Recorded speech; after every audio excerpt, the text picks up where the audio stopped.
Hello everyone, সকলোকে আজিৰ ক্লাছটোলৈ স্বাগতম জনাইছো মই হলো নয়ন স্যাৰ আশা কৰিছো তোমালোকে ভালদৰে পঢ়া-শুনাবোৰ কৰি আছা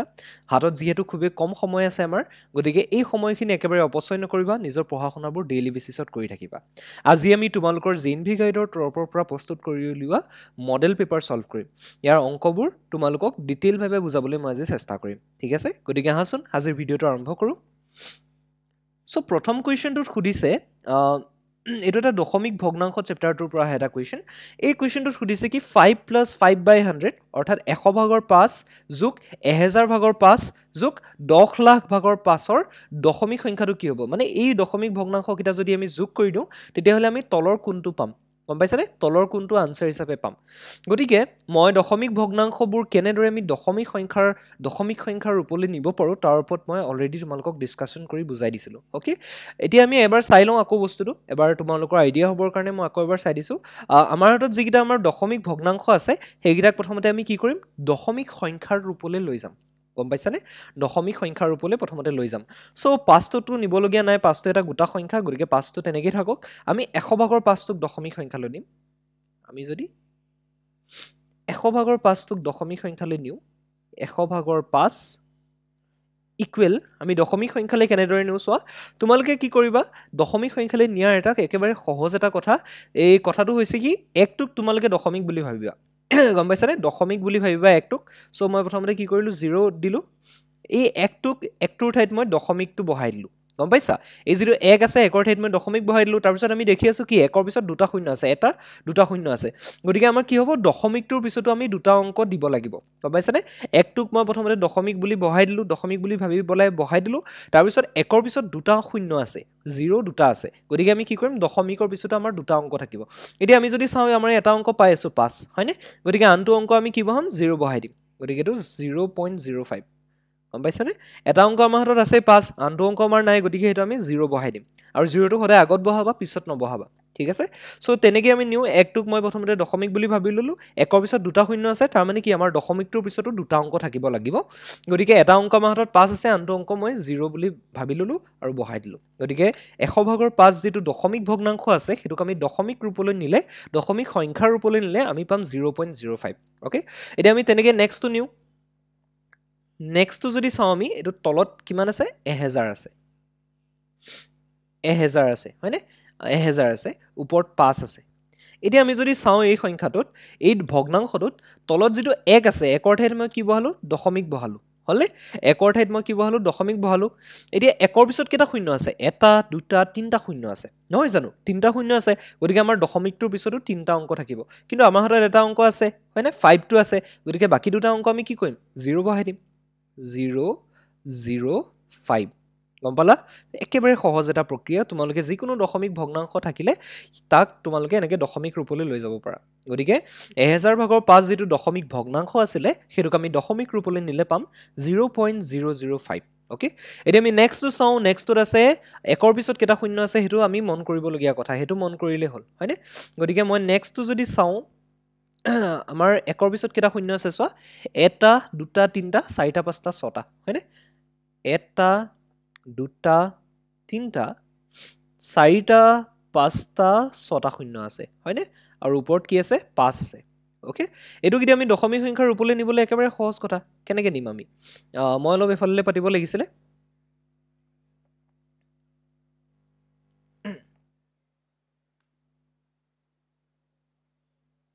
এক মিনিট ৰবা মই অকনমান এফালে পাতিব লাগিছিল ভগ্নাংশটো যেহেতু এটো অকনমান দীঘলীয়া হ'ব নহয় জানো কাৰণ এটোৰ একৰ পিছত 6টা শূন্য আছে গতিকে আমাৰ দশমিক যেটো ৰূপলৈ নিম তেতিয়া হেতু আমাৰ দীঘলীয়া হৈ যাব গতিকে এটো যদি দশমিক সংখ্যাৰ ৰূপলৈ নিও কিমান হ'ব কেনেকুৱা হ'ব সোৱা আমি কি কৰো প্ৰথমতে আমি চাও যে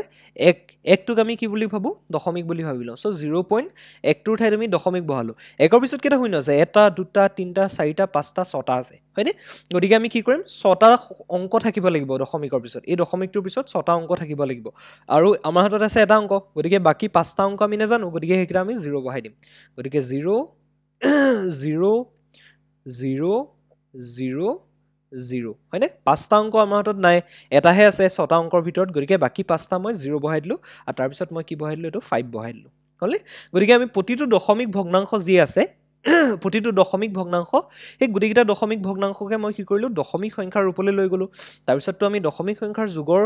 কথা অলৰেডি শিকিছোৱেই হয়নে দশমিক সংখ্যাৰ যোগ কৰাটো একেবাৰে সহজ কথা গতিকে দশমিক ভগ্নাংশৰ পৰা দশমিক সংখ্যাৰ ৰূপলৈ নিলোঁ তাৰপিছত আমি এই দশমিক সংখ্যাকেইটাক যোগ কৰিলে আমাৰ তাৰ লগত 5টো যোগ কৰিলে আমাৰ আনচাৰটো আহি যাব ঠিক আছে গতিকে এতিয়া আমি এইটো দশমিক সংখ্যালৈ কেনেকৈ নিলোঁ তোমালোকে সকলোৱে বুজিলে ওকে এতিয়া মই কি কৰিম যোগ কৰিম ঠিক আছে আমাৰ 5টো আছে 5টোক আমি ৰাখিছোৱেই ওকে 5টোক মই এনেকৈ ৰাখি দিছোঁ 5ৰ পিছত দশমিকৰ পিছত তোমালোকে যেটা 0 বহুৱা ঠিক আছে প্ৰথমতে মই কি কৰিলোঁ প্ৰথমতে মই এই সবতকৈ বেছি 0 থকা দশমিকৰ পিছত সেইটো প্ৰথমতে বহুৱাই ল'লোঁ ওকে সো আমি প্ৰথমতে বহুৱালোঁ 0.00000 হয়নে এটা দুটা তিনিটা চাৰিটা পাঁচটা এটা দুটা তিনিটা চাৰিটা পাঁচটা এইটো 5 আহি গ'ল হ'লনে তাৰপিছত আমাৰ নেক্সট আমাৰ দশমিকৰ পিছত এইটো বেছি 0 আছে হয়নে গতিকে এইটো 0 দশমিকৰ তলে তলে সদায় দশমিক পাতিম তাৰপিছত আমাৰ দুটা 0 5 আছে 005 আছে হ'লনে তাৰপিছত আমাৰ যিটো এই সংখ্যাটো এই দশমিক সংখ্যাটো পাতিম 0 তলে তলে 0 পাতিলোঁ দশমিকৰ তলে তলে দশমিক পাতিলোঁ 05 আছে গতিকে এইটো 05 পুট কৰিলোঁ হ'লনে আমাৰ তিনিওটা দশমিক সংখ্যা হৈ গ'ল এতিয়া আমি 5টো আমাৰ সিম্পল কথা 5টো এইখিনিতে পাতি দিলে হ'ল 5টো লগত কথা নাই 5টো মানে 5.00 তুমি যিমানটা 0 বহা তোমাৰ কথা ঠিক আছে গতিকে আমি এতিয়া যোগটো কৰিম ওকে যোগ কৰাটো একেবাৰে সহজ কথা হয়নে আমি এইকেইটা এই 0.005 যে যিকোনো এটা সংখ্যা থাকিলে তাৰ ৰাইট সাইডে যদি 0 বোৰ থাকে তেতিয়া হলে কোনো ধৰণৰ চেঞ্জ নহয় মানে 0.005 টোক তোমালকে 000 বহাই দিব পাৰা তাৰমানে আলটিমেটলি গৈ পেলাই আমি কি পাম 5 টো পালো হলে এই 0 টো নাম 0 লগত যোগ হৈ গলে 0 এ হ'ব হয়নে 0 টো নামি আহিলে 0 এ হ'ল হলে তাৰ পিছত এটো লাইনত যদি চাও আমি 5 টো পাম 5 + 0 5 পালো হয়নে এটো লাইনত যদি চাও 0050 অৰ্থাৎ 5 এ পাম হলে তাৰ পিছত এটো লাইনত যদি চাও এটো 0 এ আছে গতিকে এটো 0 এ পুট কৰিলো আৰু দশমিকৰ তললৈ দশমিক পুট কৰিলো তাৰ পিছত আমাৰ 000 + 5 মানে 5 এ হ'ব অৰ্থাৎ আমাৰ আনসাৰটো হ'বগে 5.055005 ওকে গতিকে আমাৰ আনসাৰ হ'ব কোনটো তোমালোকে যদি অপচনবোৰৰ ভিতৰত চোৱা প্ৰথমটোটো নহয় সেকেন্ডটো যদি চোৱা 5.055005 হয়নে আমাৰ আনসাৰটো যেটো ওলাইছে এটো হতি মিলি আছে গতিকে অপচন বি টো শুদ্ধ হ'ব বুজি পালা এনেকুৱা দশমিক ভগ্নাংশৰ তোমালোকৰ চেপ্টাৰটো বা এনেকুৱা ধৰণৰ অংক আহাৰ খুব বেছি সম্ভাৱনা আছে গতিকে সিম্পল কথা তোমালোকে এটা মন কৰিলে হ'ল যে এনেকুৱা ধৰণৰ অংকৰ ক্ষেত্ৰত এই দশমিক যেটো ভগ্নাংশ থাকিব হেতুক আমি দশমিক সংখ্যালৈ ৰূপান্তৰ কৰিবলৈ জানিব লাগিব গম পাইছা গতিকে দশমিক সংখ্যাৰ ৰূপলৈ নিবলৈ জানিব লাগিব হেতু নিয়াটো একেবাৰে সহজ কথা একটোক তোমালোকে দশমিক বুলি ভাবিবা একৰ পিছত যেটা শূন্য থাকে হেটা অংকই থাকিব দশমিকটোৰ পিছতো গতিকে আমাৰ হাতত 5 আছিল গতিকে আমি 5 টো বহালো আৰু এটা অংক নাই গতিকে আমি 0 বহাই দিলো আৰু সদায় 0 টো আগত বহাবা গম পাইছানে এই নন 0 যেটো সংখ্যা থাকে অৰ্থাৎ 5 টোৰ আগত বহাইছো যেনেকে সদায় 0 বোৰ আগত বহাবা পিছত বহালে হেতু ভ্যালু লেস গম পাইছানে হেতু মানে একো মূল্য নাই গিয়া 0.5 মানে আমি 0.5000 যিকোনো 0 বহাই দিব পাৰো গতিকে অংকটোৰ সদায় আগত বহাবা ঠিক আছে গতিকে অপচন বি টো শুদ্ধ হ'ল আমি নেক্সট প্ৰশ্নলৈ আগবাঢ়িছো এতিয়া ওকে নেক্সট প্ৰশ্নটো এটা ইন্টাৰেষ্টিং কোৱেশ্চন এটা তোমালোকৰ এটো যদি তোমালোকে সো অবজাৰ্ভ কৰা তেতিয়া হলে গম পাবা এটো দিয়া আছে কি যে যদি a/b ভগ্নাংশটোত a = b - 3 আৰু a + 10/b মাইনাস আছে মাইনাস a/b হয় ইকুৱেল টু 10/7 হয় তেতিয়া হলে a/b ভগ্নাংশটো কি হ'ব ওকে সো এটো কোৱেশ্চনটো কেনেকুৱা ধৰণৰ মই এবাৰ চাই দিছো সা তোমালোকে অকনমান ভালৰে দেখা পোৱা যাতে জুম কৰি দিছো ওকে সো কোৱেশ্চনটোত কি কৈছে প্ৰথম কথা কৈছে a/b এটা ভগ্নাংশ বুলি কৈ দিছে দ্বিতীয় কথা কৈছে কি a = b - 3 আৰু তৃতীয় কথাটো কৈছে কি a + 10/b minus a/b equal to কিমান হয় 10/7 হয় গম পাইছানে অৰ্থাৎ a + 10/b minus a/b equal to 10/7 হৈ যায় গম পালানে গতিকে আমি কি কৰিম ইয়াৰ পৰা আমাক কি নিৰ্ণয় কৰিব দিছে a/b ভগ্নাংশটো ইয়াৰ ভিতৰত কোনটো হ'ব আমাক খুদিছে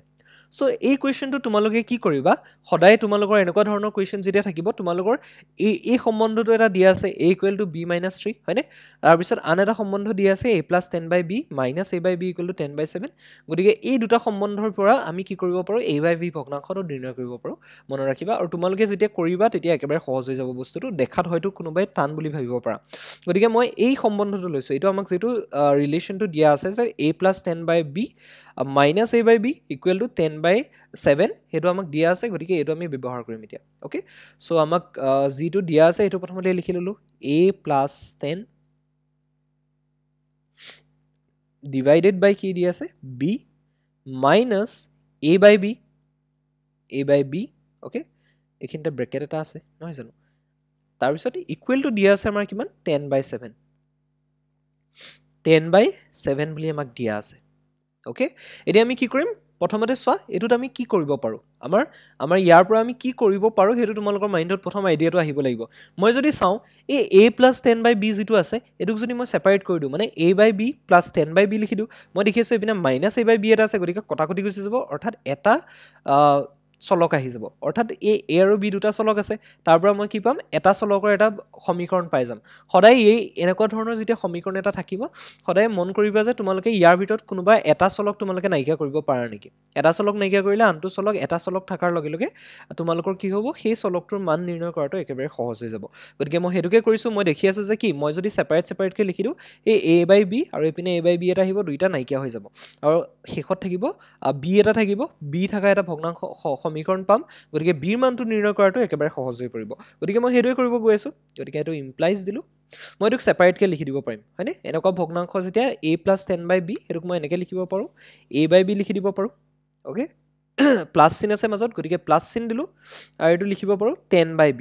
গম পাইছানে 10/b লিখি দিব পাৰো আৰু এপিনে -a/b এটা আছে গতিকে এটো -a/b লিখি দিলো এতিয়া আমি দেখি আছো কি -a/b আৰু +a/b দুইটা কটাকটি গুচি যাব আৰু আমাৰ অকল সমীকৰণটোত b থাকি যাব তেতিয়া আমি হেতুৰ মান একেবাৰে নিৰ্ণয় কৰাটো সহজ হৈ পৰে ওকে 10/7 এতিয়া -a/b আৰু +a/b দুইটা আমাৰ কেনসেল গুচি যাব হয়নে এটো কেনসেল গুচি গল অৰ্থাৎ আমাৰ 10/b = 10/7 হৈ আছে হয়নে ইমপ্লাইজ 10/b ইকুৱেল টু কি হৈ আছে 10/7 হৈ আছে এতিয়া দুইফালে 10 আছে গতিকে 10 টোক আমি কাটি দিব পাৰো বা তোমালোকে এনেকৈ ভাবিব পাৰা যে 1/10 এৰ দুইফালে পূৰণ কৰি দিলে নাইকিয়া হৈ যাব গতিকে 10 কাটি দিলো হলনে এতিয়া আমাৰ কি থাকিলে 1/b = 1/7 1/b = আমি কিমান পাই আছো 1/7 পাই আছো একেবাৰে সহজ কথা এতিয়া আমি কি কৰিম দুইফালে আমি কি কৰিম এই যেটা ভগ্নাংশ আছে উল্টাই দিম অৰ্থাৎ আমি কিমান পাম b = আমি পাই যাম 7 হলে গতিকে তোমালোকে কৰিবলগীয়া এটাই কাম থাকে কি হয় দুটা চলক যেতিয়া থাকিব সমীকৰণটোত তেতিয়া হলে তোমালোকে এটো মন কৰিবা যে কিবা কাৰণে আমি এটা চলক নাইকিয়া কৰিব পাৰো নেকি মই যেনেকৈ ইয়াত a/b এই সমীকৰণটোৰ পৰা মই a চলকটো নাইকিয়া কৰিলো অকল b টো আছে আমাৰ হাতত হয়নে আৰু b টো থাকাৰ লগে লগে এটা চলকৰ সমীকৰণ এটা সহজে আমি নিৰ্ণয় কৰিব পাৰো চলকটোৰ মান গতিকে b = 7 পালো এতিয়া আমাক আকৌ এটা সম্বন্ধ দি আছে কি a = b - 3 গম পাইছানে a = b - 3 বুলি দিয়া আছে গতিকে b পাইছো 7 গতিকে এৰ মান কিমান হ'ব আমি নিৰ্ণয় কৰি দিব পাৰো হয়নে আকৌ আমাক কি দিয়া আছে a = b - 3 বুলি আমাক দিয়া আছে নহয় জানো a = b - 3 বুলি আমাক দিয়া আছে ইয়াৰ পৰা আমি কি পাব পাৰো a = b মানে কিমান 7 গতিকে 7 বহাই দিলো -3 অৰ্থাৎ a ৰ ভ্যালু কিমান পালোগে 4 পালোগে হয়নে a ৰ ভ্যালু আমি পালোগে 4 দেখিলানে কিমান সহজতে আমি অংকটো কৰিলো তোমালোকে ভাবি থাকিলে অংকবোৰ টান হৈ যায় কিন্তু হাতে কামে যেতিয়া কৰিবলৈ লোৱা অংকবোৰ একেবাৰে সহজ হৈ পৰে গম পাইছানে হাতে কামে যেতিয়া তোমালোকে পেন আৰু কলমটো লৈ পেন আৰু বহীখন লৈ যেতিয়া তোমালোকে বহি লোৱা যে অংকটো কৰিম বুলি তেতিয়া স্টেপ বাই স্টেপ কৰি গলে তোমালোকৰ নিজে সহজ হৈ গৈ থাকে গতিকে আমি a আৰু b ৰ মান পাই আছো গতিকে আমাক কি সুধিছে a/b কিমান হ'ব হয়নে a/b ভগ্নাংশটো কি হ'ব গতিকে a/b ভগ্নাংশটো কি হ'ব এতেকে a/b কিমান হ'ব a মানে 4 পাই আছো গতিকে 4 বহাই দিলো b মানে 7 পাইছো অৰ্থাৎ 4/7 হৈ যাব হয়নে 4/7 হৈ যাব ঠিক আছে এটো হৈছিলে আমাৰ সলিউশনটো অৰ্থাৎ 4/7 অৰ্থাৎ অপচন ডি টো আমাৰ শুদ্ধ হ'ব ওকে অপচন ডি টো আমাৰ শুদ্ধ আনসাৰ ঠিক আছে এতিয়া আমি নেক্সট টুলি আগবাঢ়ো নেক্সট কোৱেশ্চনটো কি সুধিছে চোৱা এটো একেবাৰে সহজ এটা কথা এটো তোমালোকৰ এটা জেনাৰেল তোমালোকৰ ফ্যাক্ট এটা যে ইয়াত কি বহিব আৰু এই খালি ঠাই দুখত কি বহিব সো এতিয়া তোমালোকে 43 নম্বৰ এটো তোমালোকৰ সহজ এটা কথা সকলোৱে জানে যোনে ভালদৰে পঢ়া-শুনা কৰিছা সকলোৱে জানিবা এখিনিত কি বহিব ভাজ্য বহিব মানে আমি এটা ৰিলেচন সদায় জানো কি ভাজ্য মানে যাক হৰণ কৰিছা তোমালোকে হয়নে যেটো সংখ্যাক তোমালোকে হৰণ কৰিছা ভাজ্য ইকুৱেল টু ভাজক মানে জিহেৰে হৰণ কৰিছা যেটো সংখ্যাৰে তোমালোকে এই হৰণ কৰিছা হেতু ওকে ভাজক পূৰণ কি হয় পূৰণ হয় ভাগফল ওকে ভাগফল যোগ কি হয় শেষত যোগ কৰিব লাগে ভাগ শেষটো আমি যোগ কৰি দিব লাগে গম পাইছানে সো এইটো তোমালোকৰ কোনো ধৰণৰ ইয়াত তোমালোকে এইটো এটা ফৰ্মুলা বুলি ক'ব পাৰা এটা ফৰ্মুলা এটা তোমালোকৰ সূত্ৰ এইটো তোমালোকে বুজিবলগীয়া একো নাথাকে এইটো তোমালোকে মনত ৰাখিব লাগিব ভাজ্য মানে হৈছে মই এটা কথাই ক'ম ভাজ্য মানে হৈছে যিটো সংখ্যাক তোমালোকে হৰণ কৰা ভাজক মানে হৈছে যিহেৰে হৰণ কৰা ভাগফল মানে হৈছে যিটো তোমালোকে আনসাৰ হিচাপে পাইছা হয়নে আৰু ভাগশেষ মানে হৈছে যিটো বাকি থাকি গৈছে সাধাৰণ ভাষাত ক'বলৈ গ'লে গতিকে ইয়াৰ আমাৰ কি হ'ব ইয়াৰ আমাৰ এই যিটো প্ৰথম খালী ঠাই হেতুত হ'ব ভাজ্য প্ৰথম খালী ঠাইটোত হ'ব ভাজ্য ওকে আৰু এটোত হ'ব কি ভাগশেষ হয়নে ভাগশেষ গতিকে এই সম্বন্ধটো মনত ৰাখিবা ভাজক ভাগফল হয়নে ভাজ্য আৰু ভাগশেষৰ মাজৰ যিটো সম্বন্ধ এই সম্বন্ধটো মনত ৰাখাটো খুবেই প্ৰয়োজনীয় অকল তোমালোকৰ পৰীক্ষাত আহিব বুলি নহয় তোমালোকে ডেইলি লাইফত যেতিয়া অংক কৰিবা অংকৰ লগত এটো কি হয় খুব ভাল বিশেষভাৱে জড়িত হৈ থাকে তোমালোকে আগলৈও যেতিয়া অংক কৰিবা এটো তোমালোকে পাবা গতিকে এই সম্বন্ধটো মনত ৰাখাটো তোমালোকৰ কাৰণে খুব জৰুৰী মনত ৰাখিবা সকলে আৰু অপচনবোৰ দিওতে এটা কথা মনত ৰাখিবা তোমালোকে এটো ভাবিব নবা যে ভাগশেষ ভাজ্য আৰু ভাজ্য ভাগশেষ দুইটা দেখোন দিয়া আছে গতিকে ইয়াৰ ভিতৰত যিকোনো এটা কৰিলে হ'ল কাৰণ দুইটাটো একেই হয় হয়নে কিন্তু আসলতে নহয় ইয়াত বুজাই আছে কি ভাগশেষটো এই আগৰ খালী ঠাইত বহিব ভাজ্যটো পিছৰ খালী ঠাইত বহিব এই অপচনটোৱে বুজাই আছে হয়নে কিন্তু এই অপচনটো চুজ কৰিলে আমাৰ ভুল হৈ যাব কাৰণ আমাৰ ভাজ্যটোহে আগত বহিছে আগৰ খালী ঠাইটোত ভাজ্যহে বহিছে আৰু ভাগশেষটো পিছৰ খালী ঠাইতহে বহিছে গতিকে আমাৰ অপচন সিটো শুদ্ধ হ'ব ভাজ্য আৰু ভাগশেষ গম পাইছানে গতিকে এই দুটা অপচনৰ মাজত কনফিউজ নহবা তোমালোকে গতিকে অপচন সিটোৰ ভাজ্যটো অপচন সিটো আমাৰ শুদ্ধ হ'ব কাৰণ ভাজ্যটো আগত বহিছে ভাগশেষটো পিছৰ খালী ঠাইটোত বহিছে অপচন সি শুদ্ধ ওকে এতিয়া আমি নেক্সট প্ৰশ্নলৈ আগবাঢ়িছো নেক্সট প্ৰশ্নটোত কি সুধিছে চাওঁ ওকে এইটো এটা ইন্টাৰেষ্টিং কোৱেশ্চন তোমালোকৰ এটো দুবছৰ আহি গৈছে যোৱা দুবছৰ 2024-25 ত তোমালোকৰ এই কোৱেশ্চনটো আহি গৈছে এই কোৱেশ্চনটো তোমালোকে এবাৰ ভালদৰে চাবা এইকিটা কি হৈছে যোগ দিয়া নাই দেই যোগ দিয়া নাই এইকিটা কি দিছে হৰণ চিন দিয়া আছে এটো কথা মনত ৰাখিবা তোমালোকে যদি ভালদৰে কোৱেশ্চন পেপাৰখন চাওতে কৰোতে সদায় ভালদৰে মন কৰিবা চিহ্নবিলাক যিবিলাক দিয়া থাকে সেইবিলাক ভালদৰে মন কৰি লবা সো এটো যদি চাও এইকিটা হৰণ চিন গম পাইছানে এইকিটা হৰণ চিন অৰ্থাৎ আমাক প্ৰথমতে দিয়া আছে 5 8 2 0 এটুক যদি আমি হৰণ কৰো 4.85 ৰে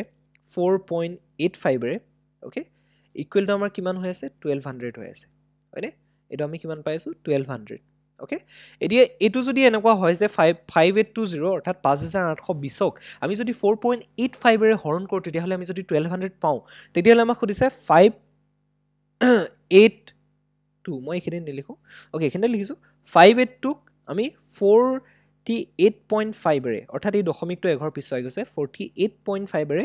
হৰণ কৰিলে আমি কিমান পাম খুদিছে গম পাইছানে 48.5 ৰে আমি হৰণ কৰিলে কিমান পাম হেতু আমাক কোৱেশ্চন মাৰ্ক দি দিছে এটো আমাক সুধিছে সো অপচন বিক্ৰিয়াৰ ভিতৰত কোনটো হ'ব আমাক সুধিছে ওকে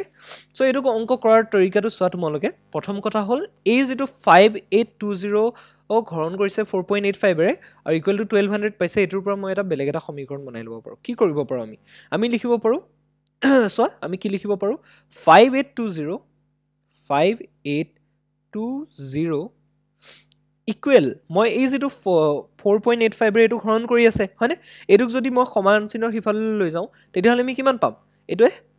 পূৰণ হৈ যাব ইয়াৰ লগত হয়নে এফালে হৰণ কৰি আছে 5820 গতিকে সমান চিনৰ যদি হিফাললৈ লৈ যাও মই এই 1200ক কি কৰিব 4.85 ৰে হৰণ কৰিব পূৰণ কৰিব সৰি এপিনে হৰণ হৈ আছে গতিকে হিফাললৈ গলে পূৰণ হৈ যাব হয় নহয় গতিকে আমি কি লিখিব পাৰো 5820 মানে আমি লিখিব পাৰো কি এটো লিখিব পাৰো 4.85 into 1200 বুলি আমি লিখিব পাৰো 1200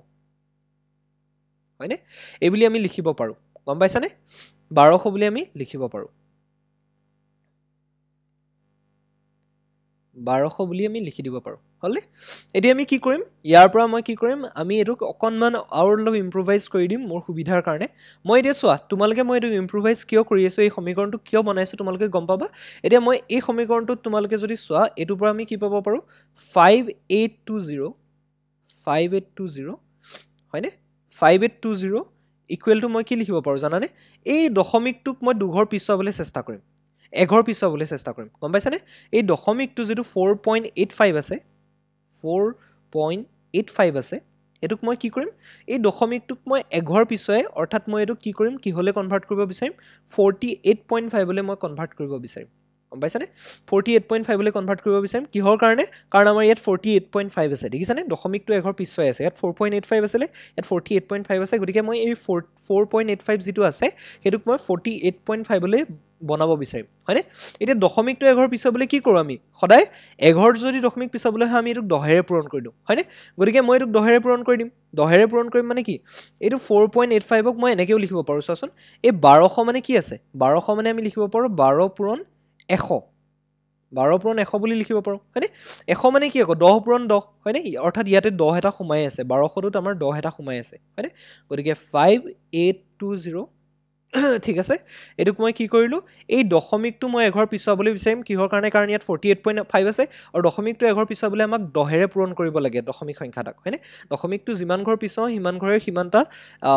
সিমানে আমি এঘৰ পিছাবলৈ আমি 10ৰে পূৰণ কৰি দিব লাগিব হয়নে দশমিকটো সিম্পলি এঘৰ পিছাবলৈ 10ৰে পূৰণ কৰিম অৰ্থাৎ আমি এটো লিখিব পাৰোঁ 4.85 ইনটু 12 ইনটু 100 টোক মই কি কৰিছোঁ প্ৰথমতে ভাঙি দিছোঁ 100 টোক মই ভাঙি কি কৰিছোঁ 10 ইনটু 10 কৰি দিছোঁ হলে 10 ইনটু 10 কৰি দিছোঁ তোমালোকে ইয়াত দেখোতে ভাবিবা যে ইমান দীঘল ক্যালকুলেশন এটো পৰীক্ষাত সময় হ'ব জানো কিন্তু আসলতে অংকটো যদি তোমালোকে কৰিবা এবাৰ তোমালোকৰ ইজি হৈ যাব এটো বহুত স্পিডত হ'ব মই বুজাই আছো কাৰণে অকনমান সময় লাগিছে ওকে সো এটো যদি সোৱা 5820 এফালে 5820 থাকিলে হলে ইকুৱেল আমি কি কৰিব পাৰোঁ 4.85 যেটো আছে হেতু লগত মই 10 এটা পূৰণ কৰি দিম মানে ইয়াৰ 4.85 ৰ লগত মই ইয়াৰ 10 এটা পূৰণ কৰিলে এটো হৈ যাব 48.5 হয়নে যেটো আমাৰ এই কোৱেশ্চনটোত আছে 48.5 হৈ গল এপিনে কিমান হৈ আছে 1 to 12 into 10 হৈ আছে 12 into 10 ওকে 12 into 10 এ লিখি থৈছো তাৰ মানে আমি কিমান পাইছো চোৱাচোন এতিয়াৰ পৰা আমি কি কৰিব পাৰো 582 আছে ন এফালে এই যেটো 5820 আছে হেতুকো মই 582 কৰিব বিচাৰিম গম পাইছানে কাৰণ ইয়া আমাৰ প্ৰশ্নত আছে 5820 গতিকে 582 কৰিবলৈ কি কৰিব পাৰো আমি ইয়াৰ এফালৰ পৰা 10 এটা যদি এফালে লৈ আহো এফালে হৰণ হৈ যাব অৰ্থাৎ 00 কাটা গুচি যাব অৰ্থাৎ আমি লিখিব পাৰো কি যে 5820 এটো মই শূন্যটো আৰু এই শূন্যটো কাটি দিব পাৰো সিম্পলি মই কৰি দিছো যে মই প্ৰথমতে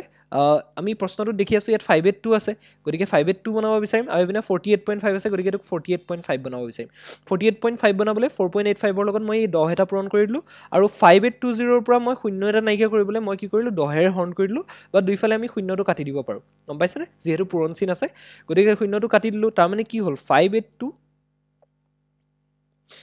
equal 48.5 হৈ আছে into কি হৈ আছে 12 হৈ আছে হয়নে এতিয়া আমি দেখি আছো 48.5 টো কি হৈছে 12 ৰ লগত পূৰণ হৈ আছে অৰ্থাৎ মই এই সমান চিনৰ যদি এফাললৈ লৈ আহো এটো কি হৈ যাব হৰণ হৈ যাব ইয়াৰ হয়নে এই 582 ক আমি হৰণ পাই যাম এটো আমি গতিকে 582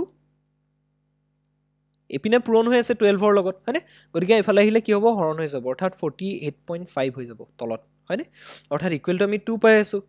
12 পাই আছো হয়নে ইয়াৰ পৰা আমি কি লিখিব পাৰো 582 ক আমি 582 ক আমি 48.5 ৰে হৰণ কৰিছো ইকুৱেল টু 12 পাইছো তাৰ মানে কি এটোক আমি এনেকৈ লিখিব পাৰো হয়নে 582 আমি হৰণ কৰিছো 48.5 ৰে ইকুৱেল টু আমি কিমান পাইছো 12 পাইছো গম পালা নে গতিকে এটো কি হয় চোৱাচোন এটো কাৰ সৈতে মিলি আছে এটো সৈতে মিলি আছে 582 ক আমি 48.5 ৰে হৰণ কৰিলে কিমান পাম ফুদিছে গতিকে আমি হেতু পালোগে কিমান 12 পালোগে হয়নে গতিকে কোৱেশ্চনটো দেখি পেলাই বা কৰোতেও তোমালোকে ভাবিছা চাগে ইমান টান অংক কেনেকৈ কৰিম ইমান দীঘল অংক কম সময়ত হয়নে গতিকে সিম্পলি মই একো কৰা নাই প্ৰথম কথা হ'ল মই প্ৰশ্নটোত দেখিছো কি 5820 ক 4.85 ৰে হৰণ কৰিছো আৰু 1200 পাইছো হয়নে গতিকে মই এইফালে হৰণ হৈ আছে 4.85 ৰে গতিকে মই হিফাললৈ সমান চিনৰ হিফাললৈ লৈ গলো মানে 1200 লগত এটো পূৰণ হৈ যাব গতিকে আমি লিখিব পাৰো 5820 = 4.85 * 1200 আমি লিখিব পাৰো বুজি পালা তাৰ পিছত মই কোৱেশ্চনটো দেখিছো এপিনা 582 হৰণ আছে 48.5 ৰে গতিকে মই কি কৰিম 5820 টোক আৰু 4.85 টোক 4.85 টোক মই 48.5 লৈ নিবলৈ চেষ্টা কৰিম আৰু যেটো 5820 আছে টোক মই 582 লৈ নিবলৈ চেষ্টা কৰিম ওকে সো প্ৰথমতে মই কি কৰিলো 1200 টো দেখিছো মই দেখিছো কি 4.85 টোক যদি 48.5 লৈ নিবলৈ হয় মানে দশমিকটো এঘৰ পিছাবলৈ হয় মই কি কৰিব লাগিব 10 ৰে পূৰণ কৰিব লাগিব গতিকে মই 1200 টোৰ পৰা এই 10 এটা উলিয়াই ললো দেখিছানে 10 1200 মানে 12 পূৰণ 100 অৰ্থাৎ 12 পূৰণ 10 পূৰণ 10 হয়নে গতিকে মই ইয়াৰ পৰা 10 এটা উলিয়াই ললো আৰু সেই 10 টো কি কৰিলো 4.85 ৰ লগত পূৰণ কৰোতে 48.5 পাই গলো আৰু এপিনা থাকিলে 12 পূৰণ 10 হয়নে এতিয়া আমাৰ 5820 আছে এটোক মই 582 লৈ নিবলৈ লাগিব গতিকে আমি কি কৰিলো 10 এইফাললৈ হৰণ কৰি দিলো বুলি ক'ব পাৰা দুইফালে হৰণ কৰি দিলো বুলি ক'ব পাৰা মই সিম্পলি 0 দুটা কাটি দিছো মানে হৰণ কৰাটোই বুজাই আছো গম পালানে অৰ্থাৎ 582 ইকুৱেল টু আমি পালোগে 48.5 * 12 হলনে এতিয়া এফালে 48.5 টো 12 লগত পূৰণ হৈ আছে অৰ্থাৎ সমান চিনৰ যদি মই এফাললৈ লৈ আহো অৰ্থাৎ 582 ক 48.5 ৰে হৰণ হৈ যাব অৰ্থাৎ আমি পামগে 582 divided by 48.5 equal to 12 আৰু এইটো মানে আমি এনেকৈ লিখিব পাৰোঁ 582 divided by 48.5 equal to 12 পাই গ'লো হয়নে গতিকে এনেকৈ অংকটো কৰিছোঁ এইটো অংক অহাৰ খুব চান্স আছে তোমালোকে যেতিয়া নিজে কৰিবা অংকটো একেবাৰে সহজ বস্তু গম নিজে যেতিয়া ষ্টেপ বাই ষ্টেপ বহীখন লৈ কৰিবলৈ চেষ্টা কৰিবা একেবাৰে সহজ পাই যাবা একেবাৰে সহজ পাবা তোমালোকে মই ইয়াত বুজাওঁতে সময় লাগিছে বা দীঘল লাগিছে কিন্তু অংকটো সিমান টানো নহয় অৰ্থাৎ অপশ্যন এইটো শুদ্ধ হ'ব ঠিক আছে ওকে নেক্সট প্ৰশ্নলৈ আগবাঢ়িছোঁ নেক্সট প্ৰশ্নটোত কি সুধিছে চোৱা এইটো তোমালোকৰ সুধিছে এইটোত কি দিয়া আছে 40009 আছে হয়নে 4000 তিনিটা 0 আছে আৰু 9 আছে হ'লনে গতিকে ইয়াত সুধিছে তলৰ কোনটো সতি সমান হ'ব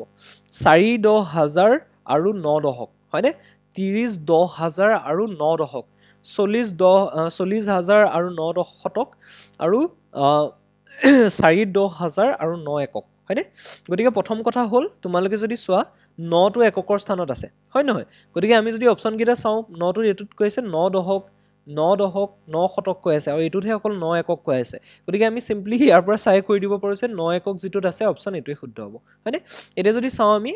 মইতো অপশ্যন এইটো শুদ্ধ বুলি কৈ দিলোঁ কাৰণ 9 একক আছে আৰু 9টো এককৰ ঘৰতে আছে গতিকে আমাৰ বাকী অপশ্যন কেইটা আমাৰ কোনো কাৰণত শুদ্ধ নহয় কাৰণ বাকী অপশ্যন কেইটাত শতক দশক আছে আৰু দশক শতক আছে হয়নে গতিকে যিটোত একক আছে অপশ্যনটোত 9 একক সেইটোৱে শুদ্ধ হ'ব আমি ডাইৰেক্টলি ক'ব পাৰোঁ এইটো সময় বচাবলৈ তোমালোকে কৰিব পাৰা আৰু মই যদি চাওঁ এতিয়া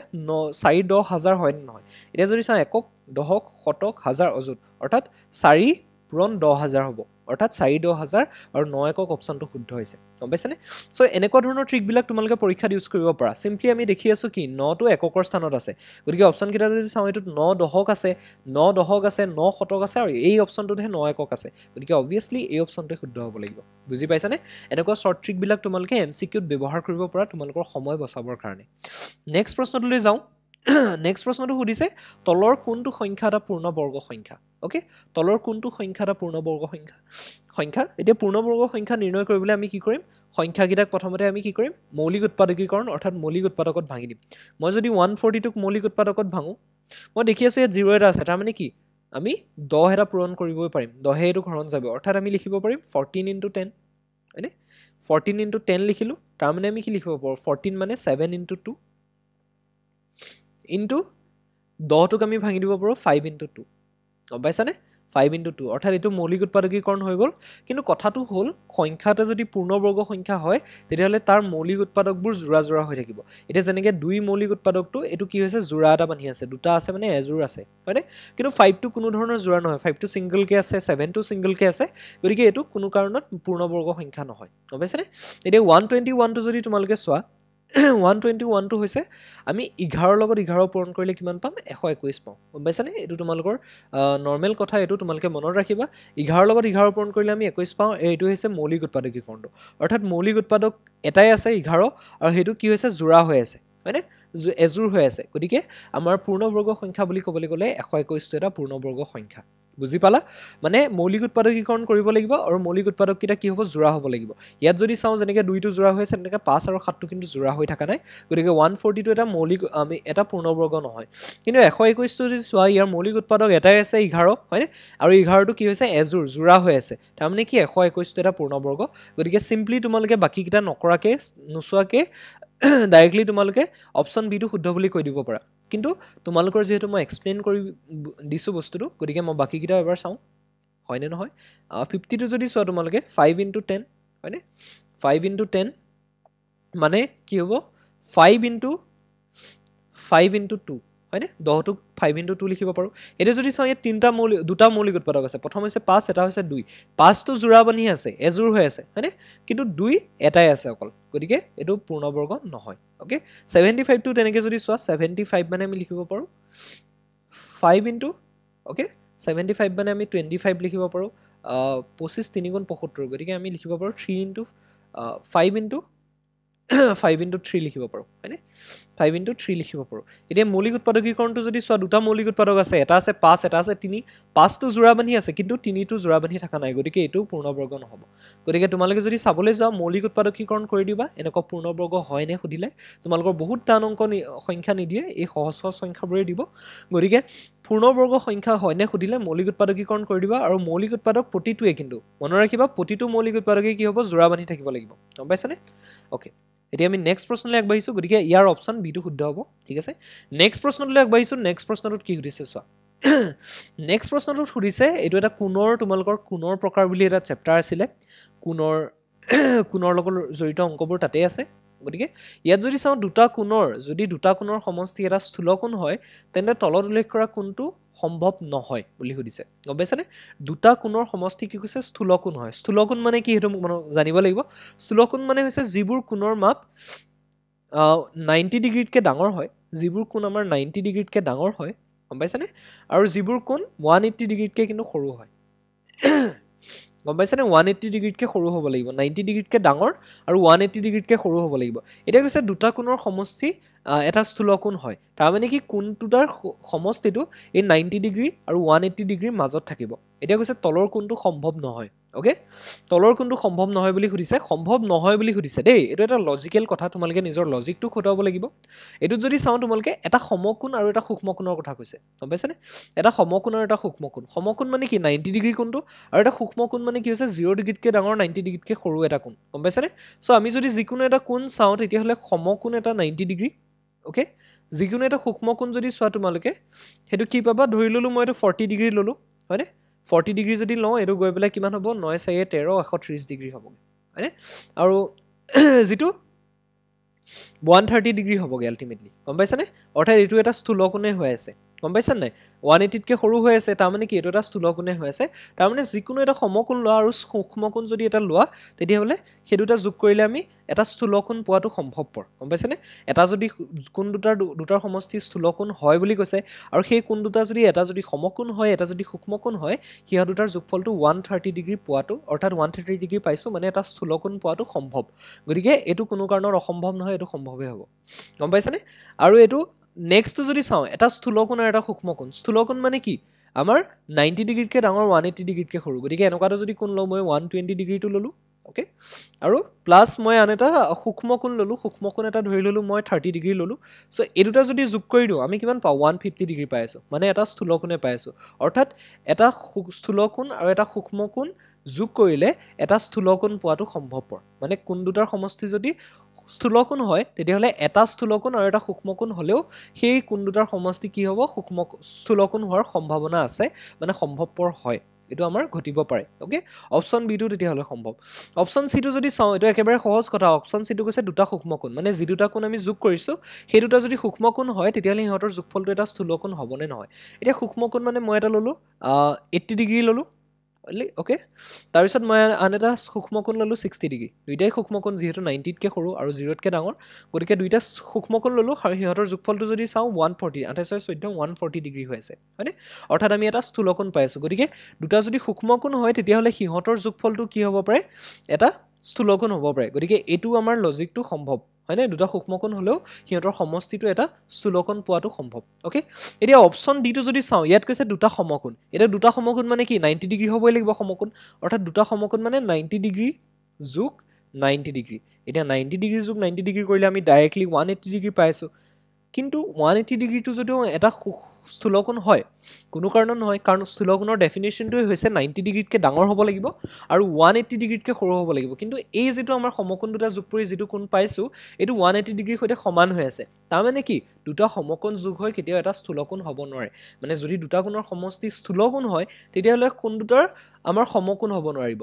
সমকোণ হ'লে কি হ'ব সেইটো 180 ডিগ্ৰী হৈ যাব এটা স্থূলকোণ হৈ নাথাকে গম পাইছানে গতিকে দুটা যদি কোণৰ সমষ্টি স্থূলকোণ হয় তেতিয়াহ'লে কোন দুটা সমকোণ কোনো কাৰণত হ'ব নোৱাৰে গতিকে কোনটো সম্ভৱ নহয় বুলি সুধিছে অপশ্যন ডিটো শুদ্ধ হ'ব বুজি পাইছা ওকে এতিয়া আমি নেক্সট প্ৰশ্নলৈ আগবাঢ়িছোঁ নেক্সট প্ৰশ্নটোত কি সুধিছে চাওঁ আহা নেক্সট প্ৰশ্নটোত সুধিছে এইটো এটা দশমিকৰ অংক দশমিক চেপ্টাৰটোৰ এটা অংক এইটোত সুধিছে কি 2.2 2.02 2.002 0.2 22.02 220.0 220.0 2002 যোগফল কিমান হ'ব গম পাইছানে অৰ্থাৎ এইটো এটা দশমিকৰ যুগৰ অংক একেবাৰে সহজ অংক তোমালোকে যদি এইকেইটাত সিম্পলি তোমালোকে দশমিকৰ তলতলে দশমিক পাতি পেলাই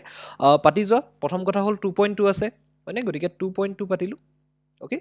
নেক্সট আছে 2.02 2 দশমিকৰ তলতলে দশমিক 02 ওকে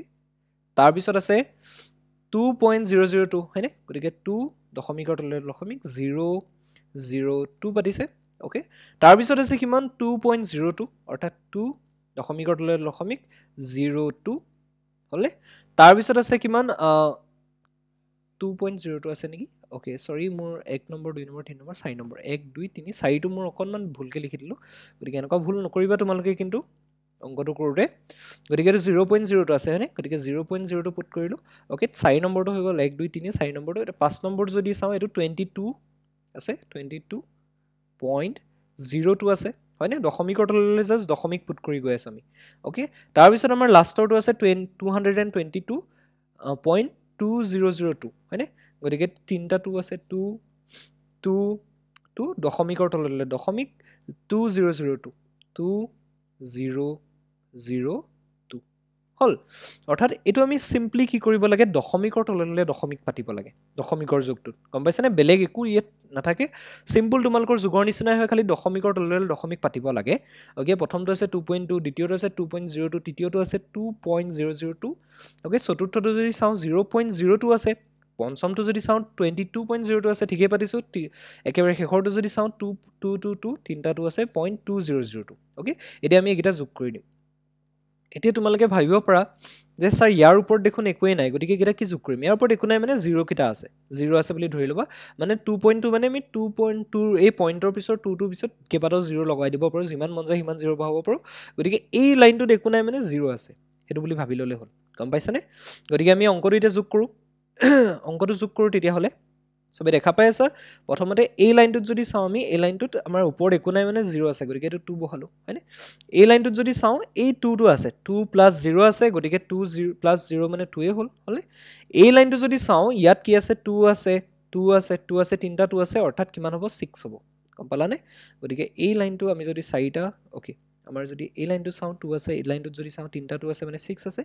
এই লাইনটোত যদি চাও এটা 2 আছে আৰু এটা 2 আছে অৰ্থাৎ 4 আছে হয়নে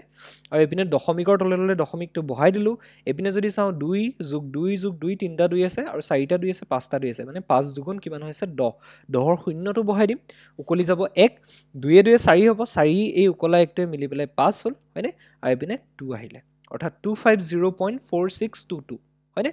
250.4622 আমাৰ আনসাৰটো আহিছে গতিকে অপচনৰ এটো শুদ্ধ হ'ব এই অপচনটো শুদ্ধ হ'ব দেখিলানে কিমান সহজ দশমিকৰ যোগটো খালি এটা তোমালকে মন কৰিবা এই দশমিকটো একেবাৰে দশমিকৰ তললৈ পাতিবা আৰু বাকি যিকিটা লাইন কিটা মই পুনাই লৈছো হেকিটা মনত ৰাখিবা হেকিটা কৰোতে অকনমান সাৱধান হ'বা অভাৰ কনফিডেন্ট হৈ নাযাবা সিম্পলি তোমালকে অংকটো একদম পৰিপাটিকে কৰি চাবা তাৰ পিছত যেটো অপচন শুদ্ধ হয় হেটো দি দিবা ঠিক আছে নেক্সট প্ৰশ্নলৈ আগবাঢ়ো তেতিয়া হলে নেক্সট প্ৰশ্নত কি উঠিছে চ ৰোহিতে ৰাহুলতকৈ 10 নম্বৰ বেছি পাইছে হয়নে তাৰ পিছত ৰাকেশে ৰোহিততকৈ আকৌ 25 নম্বৰ কম পাইছে তেতিয়া হলে মুঠ নম্বৰ হৈছে 2235 নহয় সৰি 235 ৰাকেশৰ নম্বৰ কিমান বুলি সুধিছে গম পাইছানে অংকটো এটো এটা তোমালোকৰ ধুনিয়া এটা অংক হেতু তোমালোকে কৰিব জানিবাই পাৰিবাই মই অলৰেডি এনেকুৱা অংক ঢেৰ কৰাই থৈছো হয়নে গতিকে এটো যদি চ ৰোহিতে প্ৰথমতে ৰাহুলতকৈ 10 নম্বৰ বেছি পাইছে হয়নে ৰাহুলতকৈ 10 নম্বৰ ৰোহিতে বেছি পাইছে মই ধৰি ললো ধৰু ৰাহুলৰ নম্বৰটো ধৰি লৈছো ওকে ৰাহুলৰ নম্বৰ যেটো ৰাহুল নামৰ লৰাটো আছিলে ৰাহুলৰ নম্বৰ ওকে ধৰু ৰাহুলৰ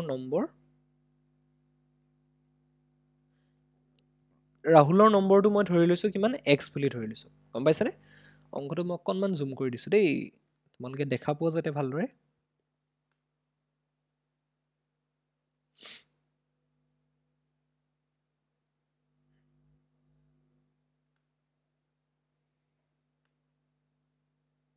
ওকে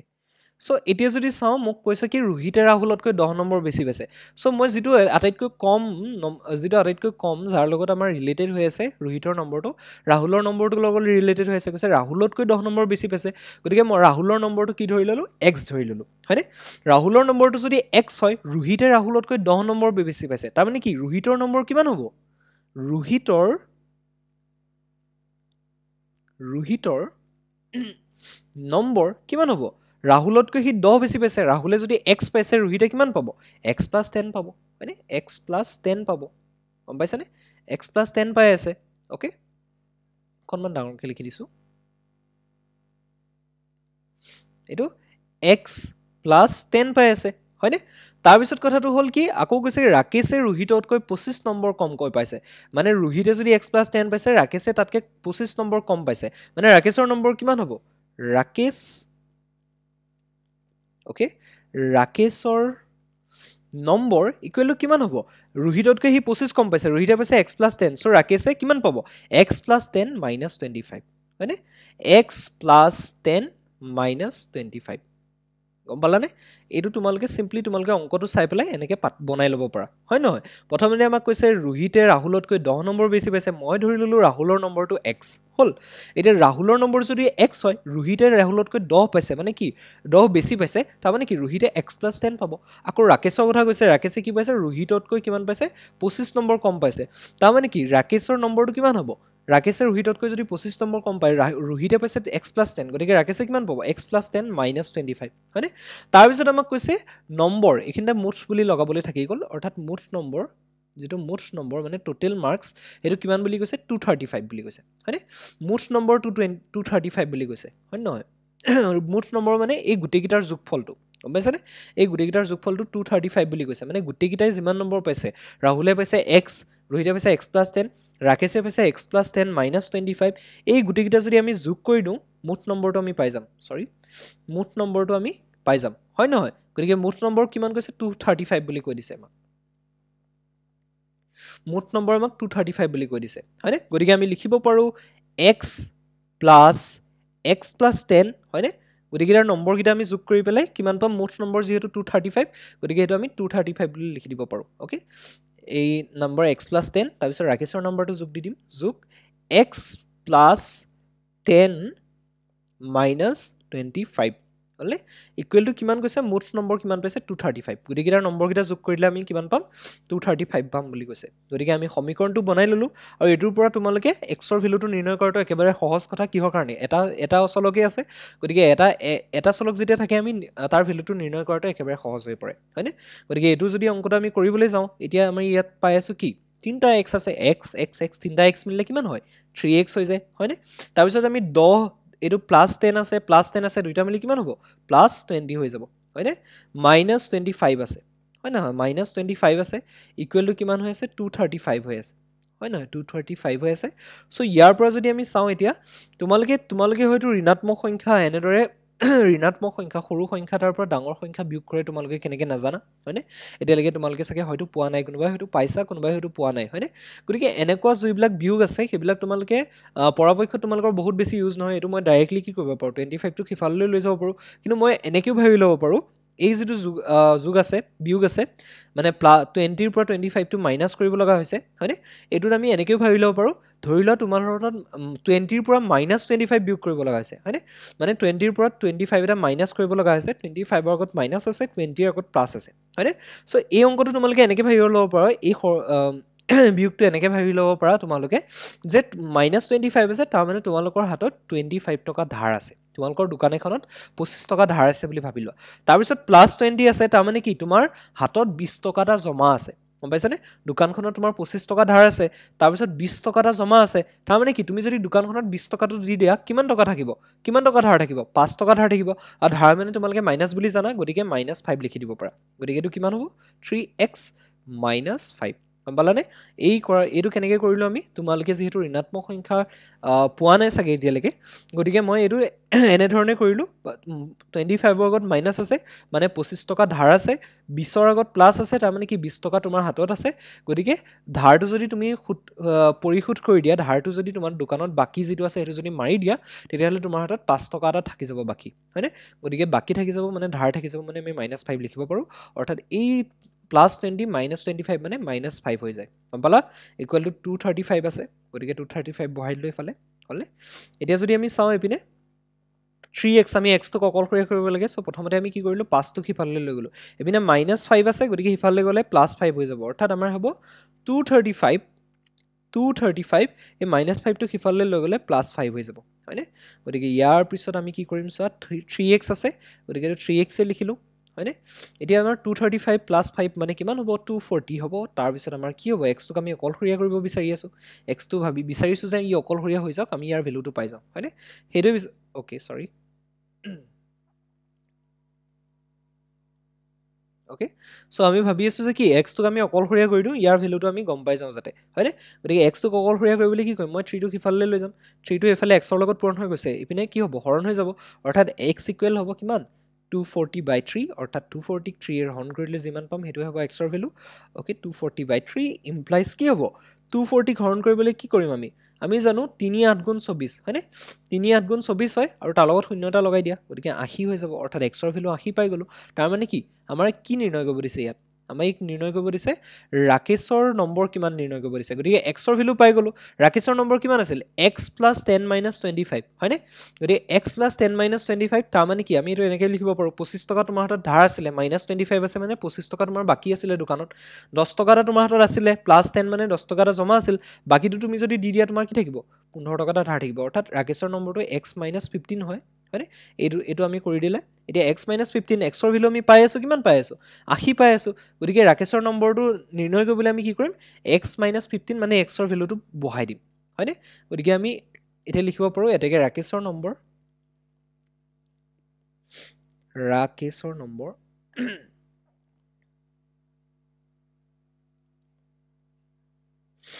ৰাকেশৰ নম্বৰ ইকুৱেল টু আমাৰ কিমান পাই আছিলো ৰাকেশৰ নম্বৰ আমি কিমান ধৰি লৈছিলো x - 15 নহয় জানো গতিকে ৰাকেশৰ নম্বৰ x ৰ ভ্যালু পাইছো 80 গতিকে 80 - 15 কিমান হ'ব আমাৰ 65 হ'ব নহয় জানো 10 পৰা 5 গলে 5 থাকিব 7 পৰা 1 গলে 6 থাকিব অৰ্থাৎ 65 হ'ব অৰ্থাৎ অপচন বিলাকৰ ভিতৰত যোনটো 65 আছে অৰ্থাৎ অপচন এ টো শুদ্ধ হ'ব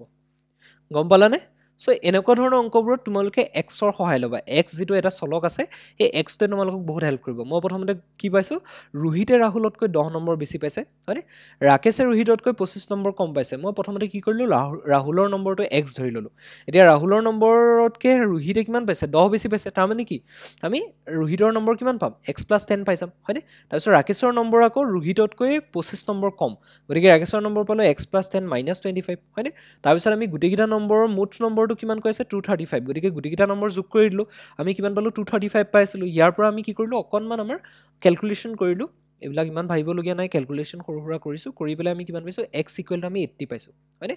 x = 80 পাইছো আৰু x = 80 পোৱা মানে কি ৰাকেশৰ নম্বৰ নিৰ্ণয় কৰিব দিছে ৰাকেশৰ নম্বৰ x - 15 অৰ্থাৎ 80 x ৰ ঠাইত 80 বহাই দিলো অৰ্থাৎ আমি ৰাকেশৰ নম্বৰ পালোগে 65 ওকে সো এনেকুৱা ধৰণৰ অংকবোৰ আহিলে পাৰিবা তোমালোকে নিশ্চয় হয়নে ইমান বেছি ভাবিবলগীয়া নাই সহজ অংকই ঠিক আছে আমি নেক্সট প্ৰশ্নলৈ আগবাঢ়ো নেক্সট প্ৰশ্নটোত কি সুধিছে চোৱা এটো এটা কোৱেশ্চন তোমালোকৰ এটোত কৈছে কি এটা দুটা সংখ্যাৰ যোগফল 8 দিছে আৰু এটা সংখ্যাৰ পূৰণফল দিছে 15 তেতিয়া হয় সংখ্যা দুটাৰ যোগফলৰ প্ৰতিক্ৰমটো কিমান হ'ব সো এটো অংক মই অকনমান তোমালোকৰ কাৰণে জুম কৰি দিছো ওকে সো এই অংকটো কেনেকুৱা ধৰণৰ হ'ব তোমালোকে এটা মন কৰিবা এটো এটা বিশেষত্ব আছে অংকটোৰ এটো তোমালোকৰ এটা তোমালোকৰ ওপৰ ক্লাছৰ অংক বুলি ক'ব পাৰি প্ৰথমতে আমাক কৈছে কি সংখ্যা দুটাৰ যোগফল হৈছে 8 আৰু পূৰণফল হৈছে 15 হয়নে সংখ্যা দুটা মই ধৰি ললো ধৰু নিৰ্ণয় সংখ্যা দুটা নিৰ্ণয় নিলিখো সংখ্যা দুটা বুলি লিখিছো সিম্পলি ধৰু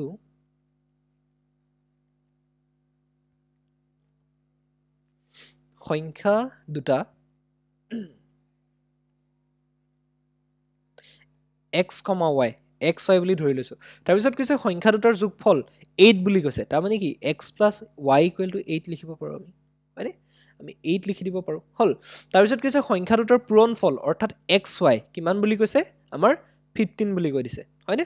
এতিয়া তোমালোকে এনেকুৱা অংকবোৰত কি কৰিব লাগে প্ৰথমৰ যেটো সমীকৰণ আছে তাৰ পৰা আমি y ৰ ভ্যালুটো আমি উলিয়াই লম এতিয়া ইয়াৰ পৰা যদি y ভ্যালু উলিয়াব যাও মানে y টোক অকলক্ৰিয়া কৰিব লাগিব তাৰ মানে কি আমি x টোক হিফাললৈ লৈ যাম x টোক আমি সমান চিহ্নৰ হিফাললৈ লৈ যাম তাৰ মানে কিমান হ'ব y = আমাৰ হ'ব 8 - x ওকে 8 - x গম পালানে গতিকে y = 8 - x পালো এতিয়া এই যেটো y ৰ ভ্যালু আছে 8 - x আছে হেতুক মই কি কৰিম এই y টোৰ ঠাইত বহাই দিম এই দ্বিতীয় সমীকৰণটোত যেটো y আছে তাৰ ঠাইত আমি 8 - x বহাই দিম অৰ্থাৎ দ্বিতীয় সমীকৰণটো কেনেকুৱা ধৰণৰ হ'ব চোৱা দ্বিতীয় সমীকৰণটো x y আছে নে y ৰ ঠাইত আমি কি কৰিম 8 - x বহাই দিম গম পালানে 8 - x ইকুৱেল টু আমি কিমান পাই আছোঁ 15 পাই আছোঁ হ'ল এতিয়া আমি ইয়াৰ পৰা কি কৰিব লাগিব এটা সমীকৰণৰ সমাধান কৰিব লাগিব যিটো তোমালোকৰ কাৰণে খুবেই এটা বেলেগ ধৰণৰ অংক যিটো তোমালোকৰ সাধাৰণতে নাথাকে গতিকে মই যদি এইটো কৰিবলৈ যাওঁ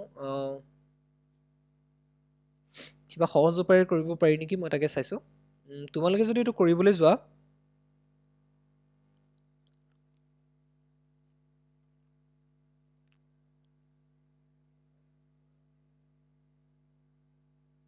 অ'কে মই এইটো তোমালোকৰ এনেকৈও কৰিব পৰা ডাইৰেক্টলি ইয়াৰ লগত পূৰণো কৰি দিব পৰা মই অকণমান সহজ ধৰণে কৰিব পাৰে নেকি চাওঁ ঠিক আছে এইটো মই অকণমান সহজ উপায়েৰে কৰিব পাৰে নেকি এইটো কোনো ধৰণৰ চিম্পল ৱে নাথাকে দেই মই এইটো চাইছোঁ তোমালোকে এটা বস্তু পাবা আগলৈ আগৰ ক্লাছলৈ যেতিয়া আৰু পঢ়িবা গণিত যেতিয়া পঢ়ি থাকিবা তেতিয়া তোমালোকে এটা বস্তু পাবা সেইটো হৈছে দ্বিঘাত সমীকৰণ বুলি বস্তু এটা পাবা আৰু দ্বিঘাত সমীকৰণটো এতিয়া তোমালোকৰ কাৰণে নহয় দ্বিঘাত সমীকৰণটো আপাৰ ক্লাছবিলাকৰ কাৰণে কিন্তু এই অংকটো তোমালোকৰ দ্বিঘাত সমীকৰণৰ প্ৰয়োগ হৈছে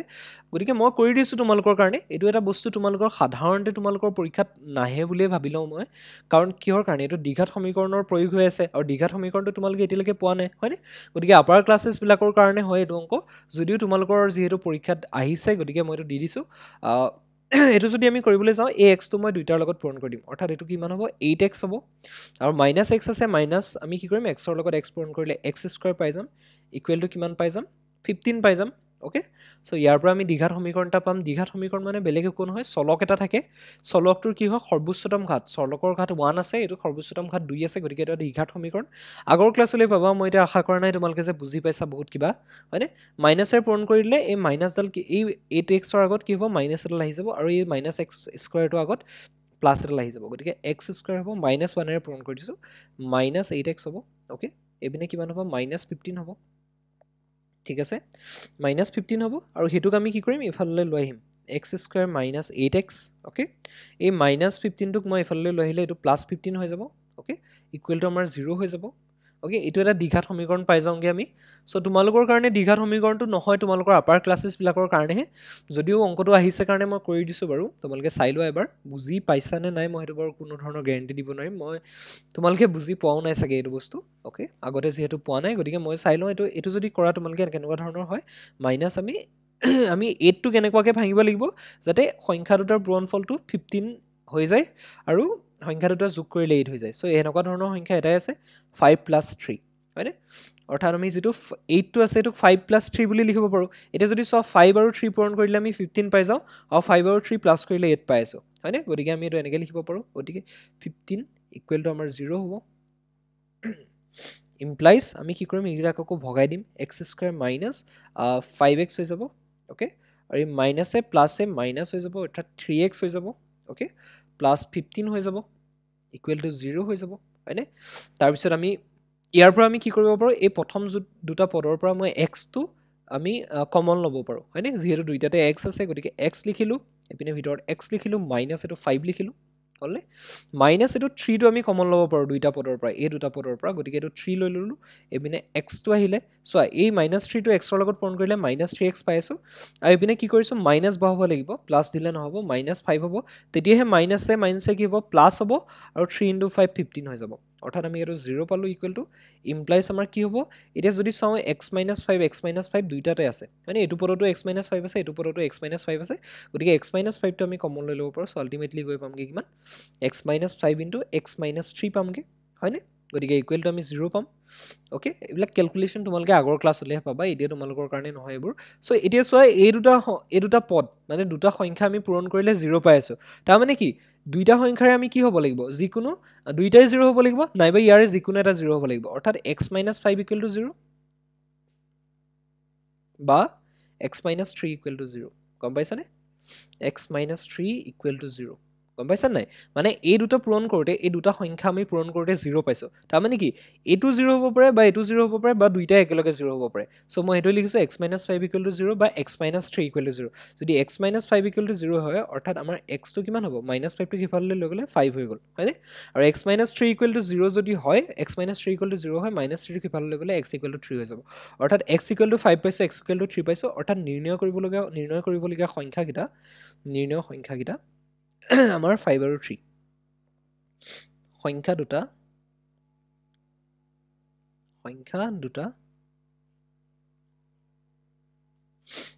5,3 গম পালানে এতিয়া 5,3 যদি 5 আৰু 3 যোগ কৰি দিয়া কিমান হয় 8 হৈ যায় হয় 5 আৰু 3 পূৰণ কৰিলে কিমান হৈ যায় 15 হৈ যায় হয়নে গতিকে আমাৰ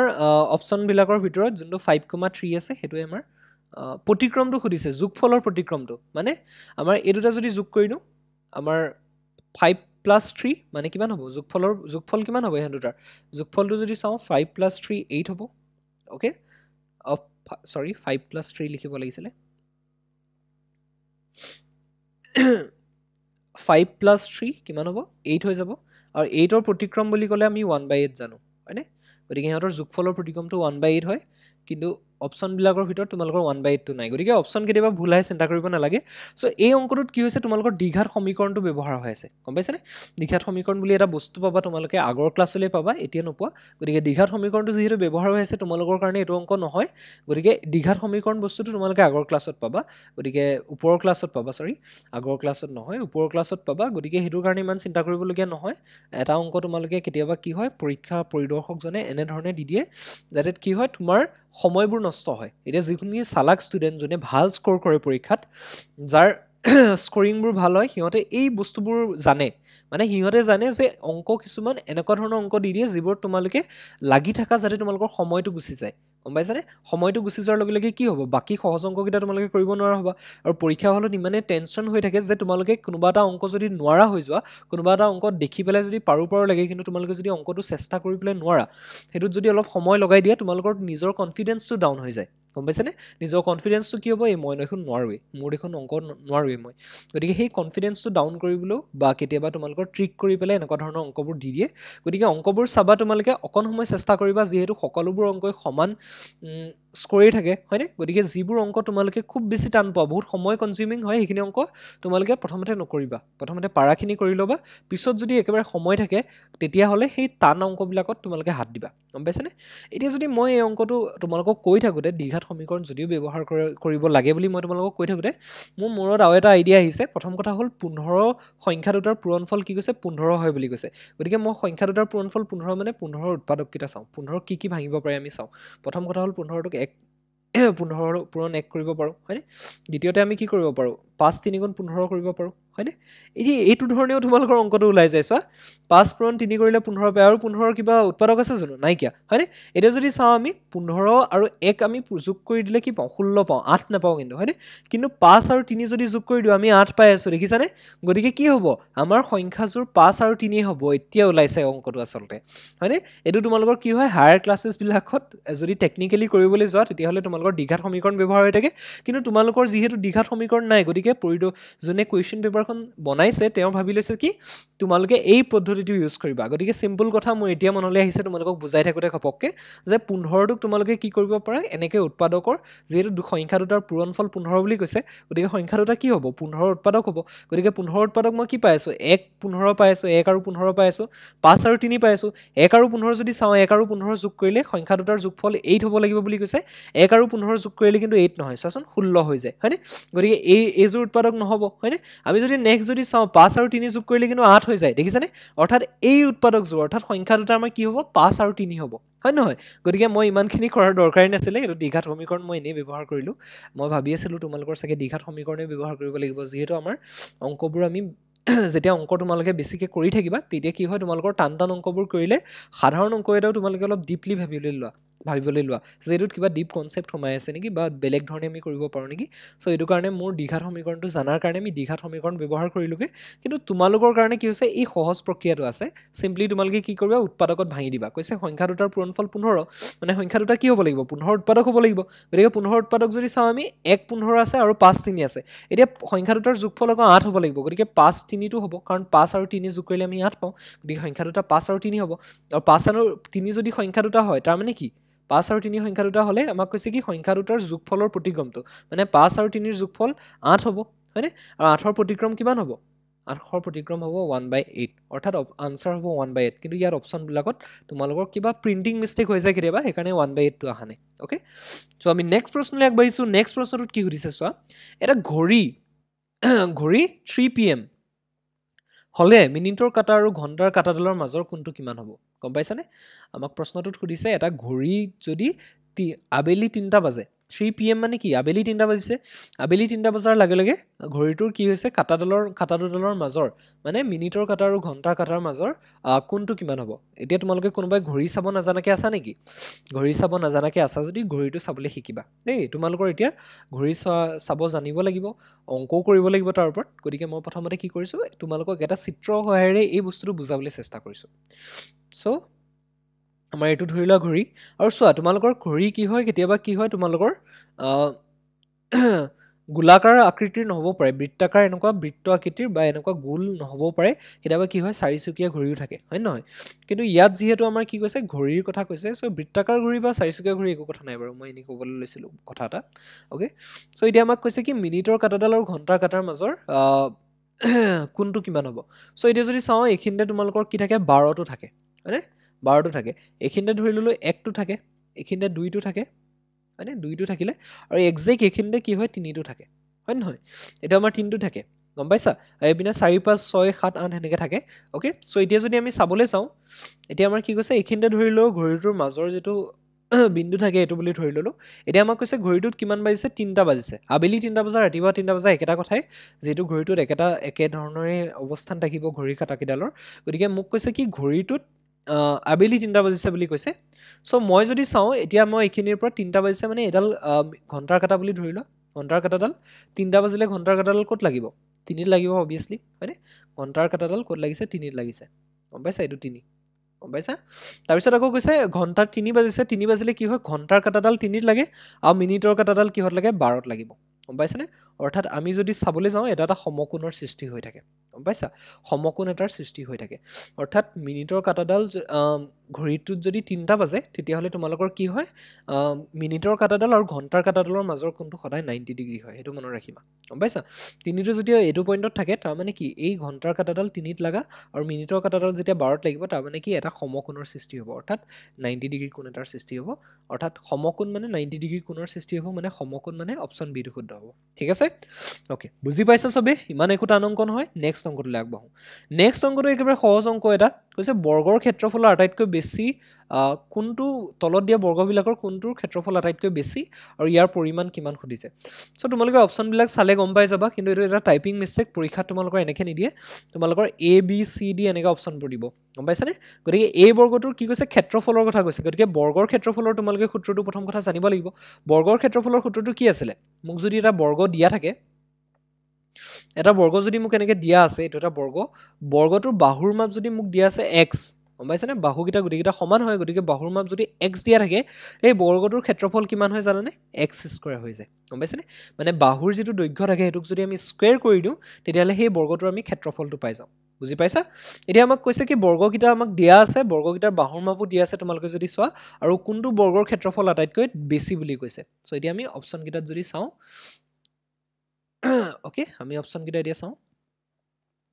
আমি যদি চাওঁ প্ৰথম বৰ্গ যেটো a বৰ্গটো দিয়া আছে a বৰ্গটোৰ বাহুৰ মাপ দিয়া আছে 4 হয়নে গতিকে a বৰ্গটোৰ a ৰ কালি a বৰ্গটোৰ কালি a ৰ কালি কিমান হ'ব বাহু স্কয়াৰ বাহুৰ মাপ কিমান দিয়া আছে 4 গতিকে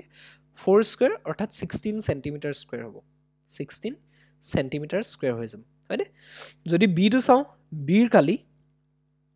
b বৰ্গটোৰ কালি যদি চাওঁ b ৰ বাহুৰ মাপ দিয়া আছে 12 হয়নে গতিকে 12 ৰ স্কয়াৰ হৈ যাব অৰ্থাৎ 144 সেন্টিমিটাৰ স্কয়াৰ হৈ যাব গতিকে এটা কথা মন কৰিবা তোমালোকে অংকবোৰ কৰোতে বিশেষকৈ যেনে এনে ধৰণৰ কম্পিটিটিভ এক্সাম বিলাক মাল্টিপল চইচ কোৱেশ্চনছ বিলাক কৰোতে সদায় এই বৰ্গবোৰ মনত ৰাখাটো দৰকাৰ গতিকে মিনিমাম তোমালোকে 15 লৈকে বৰ্গবোৰ মনত ৰাখিবা গম পাইছানে এনেকৈ 12 ৰ বৰ্গটো 144 13 ৰ বৰ্গটো 169 হেনেকৈ মনত ৰাখিবা ঠিক আছে অংকবোৰ তেতিয়া কম সময়তে তোমালোকৰ হৈ যায় কৰি c ৰ কালি নিৰ্ণয় কৰিম আমি c ৰ কালি বুলি যদি ভাবো c ৰ কালি c ৰ বাহুৰ মাপ কিমান দি আছে 10 গতিকে 10 স্কয়াৰ হ'ব ক্ষেত্ৰফল অৰ্থাৎ কিমান হ'ব 100 সেন্টিমিটাৰ স্কয়াৰ হৈ যাব হয়নে এতিয়া d ৰ কালি যদি চাওঁ আমি d ৰ কালি আমাৰ কিমান হ'ব d ৰ যদি আমি কালি চাওঁ বাহুৰ মাপ চাওঁ 3 দিয়া আছে গতিকে 3 স্কয়াৰ হৈ যাব অৰ্থাৎ কিমান হ'ব 9 সেন্টিমিটাৰ স্কয়াৰ হয়নে 9 সেন্টিমিটাৰ স্কয়াৰ হল এটা যদি এই গুটিকেইটা বৰ্গৰ ভিতৰত চাওঁ আমি দেখি আছো সদায় b বৰ্গটোৰ কালি আটাইতকৈ বেছি 144 সেন্টিমিটাৰ স্কয়াৰ গতিকে অপচন বি টো শুদ্ধ হ'ব হয়নে এটো অপশ্যন বি যোনটো বৰ্গ আছে এইটো অপশ্যন এইটো শুদ্ধ হ'ব ইয়াত যেহেতু বৰ্গ বি আছে আৰু 144 সেন্টিমিটাৰ স্কয়াৰ দিয়ে দিছে হয়নে গতিকে তোমালোকে অপশ্যন কেইটা চালে ডাইৰেক্টলি ইয়াৰ পৰা কৈ দিব পাৰিবা কিন্তু আচলতে এইটো এটা প্ৰিন্টিং মিষ্টেক আমি অপশ্যনছবোৰ এনেকৈ নিদিয়ে পৰীক্ষাত দেই ঠিক আছে সহজ অংক আছিলে জাষ্ট বৰ্গৰ বাহুৰ যিটো ক্ষেত্ৰফলৰ যিটো ফৰ্মুলা সেইটো জানিলে তোমালোকৰ হৈ যায় আমি নেক্সট প্ৰশ্নলৈ আগবাঢ়িছোঁ আৰু কোনোবাই যদি ফৰ্মুলাবোৰ নাজানা যে আমাৰ জেএনভিৰ যোনবোৰ তোমালোকৰ নবোদয় স্কুলৰ হয়নে নবোদয়ৰ যোনটো এন্ট্ৰেন্স পৰীক্ষা হ'ব তোমালোকৰ আহি থকা পৰীক্ষাটো তাত কোনবোৰ ফৰ্মুলা তোমালোকে ব্যৱহাৰ কৰিব লাগিব সেইবোৰ যদি নাজানা কোনবোৰ ফৰ্মুলা তোমালোকৰ কাৰণে খুব ইম্পৰ্টেণ্ট তেতিয়াহ'লে মই তোমালোকৰ ফৰ্মুলাৰ ওপৰত এটা অংক এটা ভিডিঅ' বনাই থৈছোঁ এটা ক্লাছ কৰি থৈছোঁ গতিকে তোমালোকে সেই ভিডিঅ'টো চাবা গম পাই যাবা যে আমাৰ জেএনভিৰ তোমালোকৰ আহি থকা পৰীক্ষাটোৰ কাৰণে কোনকেইটা ফৰ্মুলা কোনকেইটা সূত্ৰ খুবেই ইম্পৰ্টেণ্ট হয় ওকে গতিকে সূত্ৰ মনত ৰখাটো খুবেই ইম্পৰ্টেণ্ট হয় ঠিক আছে নেক্সট প্ৰশ্নলৈ আগবাঢ়িছোঁ নেক্সট প্ৰশ্নটো সুধিছে 70ৰ মৌলিক উৎপাদক হ'ল 70ৰ মৌলিক উৎপাদকীকৰণকেইটা দিয়া আছে মৌলিক উৎপাদক বুলি দিয়া আচলতে ভুল হৈছে মৌলিক উৎপাদকীকৰণ কোনটো হ'ব ইয়াত সুধিছে গতিকে প্ৰথমটো যদি চাওঁ 2 × 5 × 7 আছে মানে এই তিনিটা যদি আমি চাওঁ তেতিয়াহ'লে তোমালোকে চোৱা মৌলিক উৎপাদকীকৰণ বা মৌলিক উৎপাদক বুলি দিছে ইয়াত মৌলিক উৎপাদকীকৰণ আচলতে মানে মৌলিক উৎপাদককেইটাৰ পূৰণফল হিচাপে প্ৰকাশ কৰিব লাগে এতিয়া আমি অপশ্যন চিটো যদি চাওঁ ইয়াত কিন্তু মৌলিক নহয় চোৱাচোন 10টো আৰু 70টো মানে যিকেইটাত ভাঙি দিছে সেইকেইটা মৌলিক হ'ব লাগিব কিন্তু 10 আৰু 70টো মৌলিক নহয় কাৰণ সিহঁতক আমি আৰু ভাঙিব পাৰোঁ হয়নে গতিকে অপশ্যন চিটো নহ'ব ডিটো যদি চাওঁ ডিটোতো আছে 10 17 35 যিকেইটা মৌলিক নহয় গতিকে ডিটো নহ'ব অৰ্থাৎ আমি দুটা অপশ্যন এলিমিনেট কৰি দিলোঁ দুটা অপশ্যনৰ ভিতৰত এই দুটা অপশ্যন নহয় আমি বাছি উলিয়াব লাগে এই প্ৰথম দুটা অপশ্যনৰ ভিতৰত হয়নে অৰ্থাৎ অপশ্যন এ আৰু অপশ্যন বিৰ ভিতৰত কোনটো হ'ব আমি সেইটো বাছি উলিয়াব লাগে হয়নে বুজি পাইছানে কথাটো মই কি ক'ব বিচাৰিছোঁ মই ক'ব বিচাৰিছোঁ যে ইয়াত তোমালোকক কৈ দিছে 70ৰ মৌলিক উৎপাদকীকৰণ বা মৌলিক উৎপাদক কোনটো হ'ব বুলি সুধিছে মৌলিক উৎপাদকীকৰণ মানে মৌলিক উৎপাদকৰ পূৰণফল কোনটো হ'ব বুলি আমাক সুধিছে বুজি পাইছা এতিয়া মই যদি চাওঁ মৌলিক উৎপাদকীকৰণ তাৰ মানে কি মৌলিক উৎপাদকীকৰণ মানে হৈছে মৌলিক সংখ্যাৰ মৌলিক উৎপাদকৰ পূৰণফল হিচাপে প্ৰকাশ কৰা মানে 70টোক আমি এনেদৰে ভাঙিব লাগে যাতে সেই ভাঙা সংখ্যাকেইটা মৌলিক হয় এতিয়া যদি অপশ্যন চিটো চোৱা তোমালোকে অপশ্যন চিটোত দেখিব পাবা কি ইয়াত 70 আছে 10 আছে হয়নে অৰ্থাৎ 70 আৰু 10 আছে যেটা মৌলিক নহয় অৰ্থাৎ অপশ্যন চিটো নহ'ব হয়নে যেহেতু মৌলিক উৎপাদকীকৰণ নেক্সট যদি এই অপশ্যনটোত চোৱা 35 আৰু 70 আছে এইপিনে 10ও আছে গতিকে তিনিওটাই মৌলিক নহয় গতিকে অপশ্যন ডিটো নহ'ব কাৰণ আমি মৌলিক উৎপাদকীকৰণ কৰি আছোঁ মৌলিক উৎপাদকীকৰণ চাব দিছে ইয়াতটো মৌলিক উৎপাদক হ'ব লাগিব গতিকে এটা মৌলিক সংখ্যা হ'ব লাগিব যেহেতু ইয়াত মৌলিক সংখ্যা যৌগিক সংখ্যাও আছে গতিকে এইটো নহ'ব অপশ্যন চি আৰু ডিটো নহ'ব এতিয়া আমি উলিয়াব লাগে অপশ্যন বি আৰু এৰ মাজত কোনটো হ'ব অপশ্যন এটো যদি তোমালোকে চোৱা এইটোত কিমান দি আছে 2 × 5 × 7 হয়নে 2 × 5 × 7 অপশ্যন বিটো যদি চোৱা বিটো অকণমান কাটা গুচি গৈছে 2 স্কুৱেৰ 5 স্কুৱেৰ 7 স্কুৱেৰ আছে হয়নে 2 স্কুৱেৰ 5 স্কুৱেৰ 7 স্কুৱেৰ আছে এতিয়া ইয়াৰ ভিতৰত কোনটো হ'ব আমাক সুধিছে এতিয়া তোমালোকে যদি চোৱা এইটো বহুত ডাঙৰ হৈ যাব এইটো যদি চোৱা তোমালোকে 2 × 5 কিমান হৈছে 10 হয়নে 10 × 7 মানে 70 হৈ আছে হয় নহয় এটা যদি আমি এইটো চাবলৈ যাওঁ এইটো তোমালোকে অবভিয়াসলি গম পাবা কি হৈ আছে স্কয়াৰ স্কয়াৰ স্কয়াৰ আছে গতিকে মানে কি গুৰিকেইটা পূৰণ কৰিলে আমি 70 তকৈ অবভিয়াসলি ডাঙৰ সংখ্যা এটাই পাম অৰ্থাৎ আমাৰ যেটো 70 ৰ মৌলিক উৎপাদক বা মৌলিক উৎপাদকীকৰণ অপচন এটো শুদ্ধ হ'ব এটো হ'ব 2 × 5 × 7 ওকে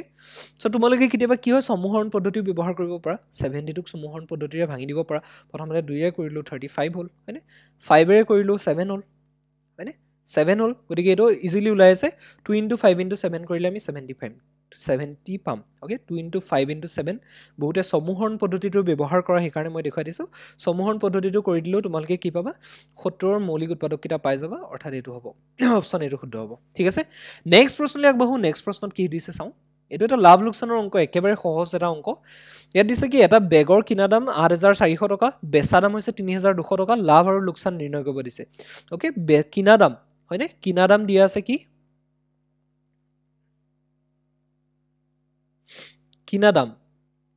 গম পাইছানে কিনা দামটোক আমি কি লিখো সিপি বুলি লিখো লাভ লোকসানত হয়নে সিপি বুলি লিখো মানে কস্ট প্ৰাইস মানে কিনা দাম কিমান দিয়া আছে কিমান 8400 টকা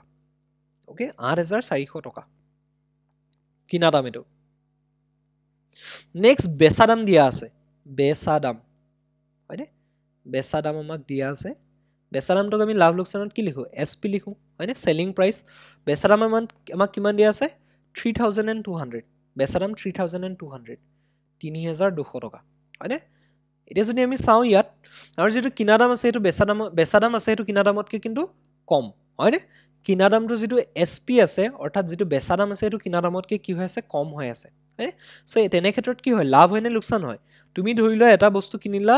100 টকাত কিনিলা আকৌ তোমালোকৰ ওচৰৰ ভাইটিটো কি কৰিলা বস্তুটো তুমি 50 টকাত বেছি দিলা মানে কি তোমাৰ খৰচ হৈছিল পকেটৰ পৰা 100 টকা তুমি জমা কৰিছিলা 100 টকাটো খৰচ কৰি বস্তুটো কিনিলা তাৰপিছত কি কৰিলা 80 টকা দিওঁতে ভাইটিটোক দি দিলা সাইডৰ হয় নহয় সৰি 50 টকা দিওঁতে তুমি ভাইটিটোক দি দিলা তাৰমানে কি তোমাৰ পকেটৰ 50 টকাটা গুচি গ'ল তাৰমানে কি তোমাৰ লোকচান হৈ গ'ল অৰ্থাৎ যেতিয়া তুমি কিবা এটা বস্তু কিবা এটা দামত কিনা তাতকে কম দামত যেতিয়া বেছি দিয়া তেতিয়া কি হয় তোমাৰ লোকচান হয় মানে কিনা দামতকে যদি বেচা দামটো যেতিয়া কম হৈ যায় তেতিয়া কি হয় তোমাৰ লোকচান হয় ইয়াতো দেখিছা তোমালোকে যিটো দামত কিনিছা তাতকে কম দামত কি হৈছে বেছি দিছা তাৰমানে কি তোমাৰ লোকচান হৈছে হয়নে লোকচান হৈছে হয় নহয় মানে লোকচান হৈছে ইয়াত তুমি যদি নিজে নিজক ইমাজিন কৰা যে মই 84,000 টকাত এটা বস্তু 84,100 দেই এইটো 84,100 সৰি এইটো যদি চাওঁ 8,400 অ'কে 3,200 এটা শূন্য বেছি দি আছো মই ওকে সো 3,200 তুমি ইয়াত সব বস্তুটো কিনিলা তুমি 8,400 টকা হয়নে তাৰপিছত বস্তুটো বেছি দিলা কিমান 3,200 টকা মানে তোমাৰ খৰচ হৈছে 8,200 টকা কিন্তু তুমি বস্তুটো পাইছা কিমান বস্তুটো বেছি 3,200 টকা মানে তোমাৰ পকেটৰ পইচা এটাহে সোমাই গ'ল মানে কি হ'ল আলটিমেটলি লোকচান হ'ল গতিকে বস্তু এটা বেচা দামটো যদি কিনা দামতকে কম হয় মানে যিটো দামত কিনিছা তাতকে যদি কম দামত তুমি বস্তু এটা বেচা তোমাৰ লোকচান হয় মানে তোমাৰ পকেটৰ পৰা পইচা সোমাই যায় মানে লোকচান হয় অৰ্থাৎ আমি এই ক্ষেত্ৰতো আমি কি পাইছো লোকচান পাইছো আৰু লোকচানটো কেনেকৈ নিৰ্ণয় কৰোঁ সদায় লোকচানটো আমি কিনা দামৰ পৰা বেচা দামটো বিয়োগ কৰি দিওঁ অৰ্থাৎ চিপিৰ পৰা আমি ডাঙৰৰ পৰা সৰুটো বিয়োগ কৰি দিওঁ চিপিৰ পৰা আমি এছপিটো বিয়োগ কৰি দিম ওকে চিপি মাইনাছ এছপি হয়নে চিপি মাইনাছ এছপি গতিকে চিপি কিমান আছে 8,400 টকা বিয়োগ 3,200 টকা হয়নে এতিয়া যদি আমি চাওঁ 0 হ'ব আৰু 4 পৰা 2 গ'লে 2 হ'ব 8 পৰা 3 গ'লে থাকিব 5 গতিকে 5,200 টকা তোমাৰ লোকচান হৈছে গতিকে আমি যদি অপশ্যনবিলাকৰ ভিতৰত চাওঁ 5,200 টকা আমাৰ কি হ'ব লোকচান হ'ব অপশ্যন চিটো শুদ্ধ হ'ব লাভ লোকচানৰ একেবাৰে সহজ এটা অংক ইমান ভাবিবলগীয়া একোৱেই নাই কি কৰিলোঁ আমি কিনা দামটো ইমান পাই আছোঁ বেচা দামটো পাই আছোঁ কিনা দামতকৈ যেতিয়া বেচা দামটো কম হৈ যায় মানে যিটো দামত তুমি বেচিছা যিটো দামত তুমি বস্তু এটা কিনিছা তাতকৈ যদি কম দামত কাৰোবাক বেছি দিয়া তাৰমানে তোমাৰ লোকচান হয় আৰু লোকচানটো সেই ডাঙৰটোৰ পৰা অৰ্থাৎ কিনা দামটোৰ পৰা বেচা দামটো বিয়োগ কৰি দিলে পাই যায় গতিকে 5,200 টকা পালোঁ গতিকে আমাৰ অপশ্যন চিটো শুদ্ধ হ'ব বুজি পাইছা সহজ অংক মই নাভাবোঁ এইটো বুজি পাবলগীয়া কিবা আছে বুলি নেক্সট আমাৰ দিছে কি এখন আয়তাকাৰ ভূমিখণ্ডৰ বাহুৰ জোখ 120 মিটাৰ ইনটু 90 মিটাৰ হয়নে এতিয়া ভূমিখণ্ডক 4 বাৰ বেৰিবলৈ প্ৰয়োজন হোৱা তাৰৰ দৈৰ্ঘ্য গম পাইছানে ওকে সো অংকবিলাকত সাধাৰণতে দেখা যায় এনেধৰণে তোমালোকক দিয়া থাকে গম পাইছানে এনেধৰণে দিয়া থাকে আয়তাকাৰ ভূমিখণ্ডৰ জোখটো এনেকৈ দিয়া আছে 120 মিটাৰ টু 90 মিটাৰ এতিয়া তোমালোকে কনফিউজ হ'ব পাৰে ইয়াত দিশ কোনটো প্ৰস্থ কোনটো এতিয়া দিশ বুলি ক'লে আমাৰ কি হয় যোনটো ডাঙৰ হয় সেইটো আমি দিশ ধৰিম অৰ্থাৎ ইয়াত আমাৰ 120 ইনটু 90 মিটাৰ দিয়া আছে হয়নে গতিকে দিশ হ'ব 120 দিশ যিটো হ'ব যিটো ডাঙৰ সেইটো সদায় দিশ হয় গতিকে সেইটো 120 হ'ল 120 মিটাৰ ওকে আৰু যিটো প্ৰস্থ হয় সেইটো কি হয় সৰুটোক আমি প্ৰস্থ বুলি ধৰোঁ অৰ্থাৎ প্ৰস্থ কিমান হ'ব প্ৰস্থ ইকুৱেল টু 90 মিটাৰ হৈ যাব গম পালানে প্ৰস্থ 90 মিটাৰ হৈ গ'ল ওকে সো এতিয়া আমাক সুধিছে বেৰিবলৈ ভূমিখণ্ডখন বেৰিবলৈ প্ৰয়োজন হোৱা তাঁৰৰ দৈৰ্ঘ্য গম পাইছানে গতিকে কনফিউজ নহবা যেতিয়া তোমালোকৰ ভূমিখণ্ডখনক বেৰিবৰ কথা কয় কিবা এটা বস্তুক আমাৰ বেৰাৰ কথা কয় মানে তাৰ চাৰিওফালে এখন বেৰ দিয়া কথা কয় গম পাইছানে বেৰিবলৈ যেতিয়া বুলি কয় মানে তাৰ চাৰিওফালে বেৰিবলৈ যেতিয়া কয় তেতিয়া আমাৰ কি হয় সদায় পৰিসীমাটোক আমি কনচিডাৰ কৰিম পৰিসীমাটোৰ কথা ভাবিম দিশ প্ৰস্থ আছে গতিকে আমি ভূমিখণ্ডৰ পৰিসীমা নিৰ্ণয় কৰিব পাৰোঁ এতেকে ভূমিখণ্ডৰ পৰিসীমা বুলি লিখি লৈছোঁ ভূমিখণ্ডৰ পৰিসীমা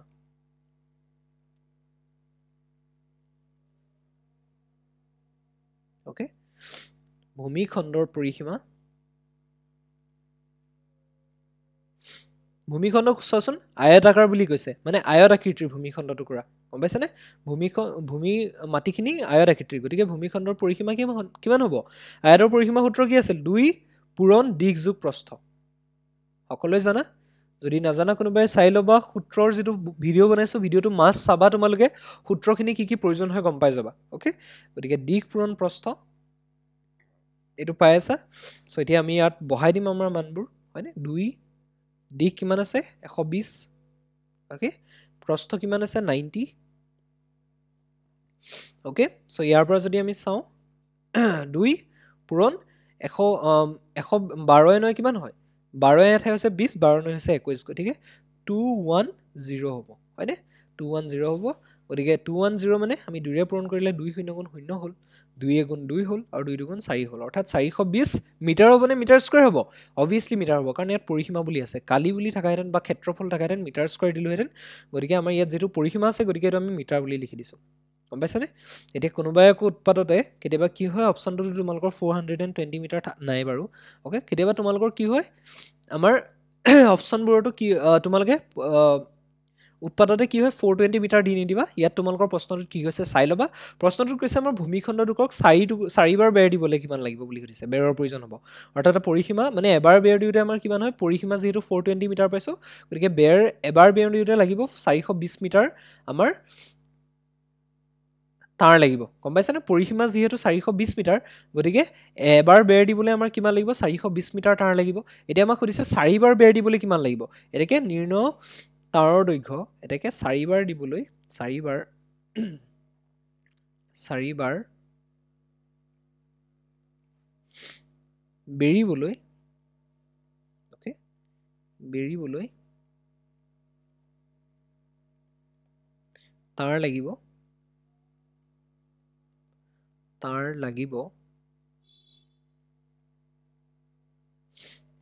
ইকুৱেল কিমান হ'ব এবাৰ বেৰিবলৈ লাগে 420 মিটাৰ 4 বাৰ বেৰিবলৈ আমি 4 ৰে পূৰণ কৰি দিম হয়নে 4 *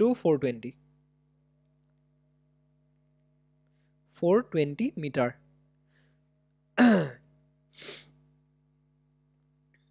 ওকে এটা যদি 4 ৰে পূৰণ কৰি দিও 400 4 দুগুণ 8 4 4 গুণ 16 অৰ্থাৎ 1680 মিটাৰ তাঁৰ লাগিব গম পাইছানে 1680 মিটাৰ তাঁৰৰ প্ৰয়োজন হ'ব আমি যদি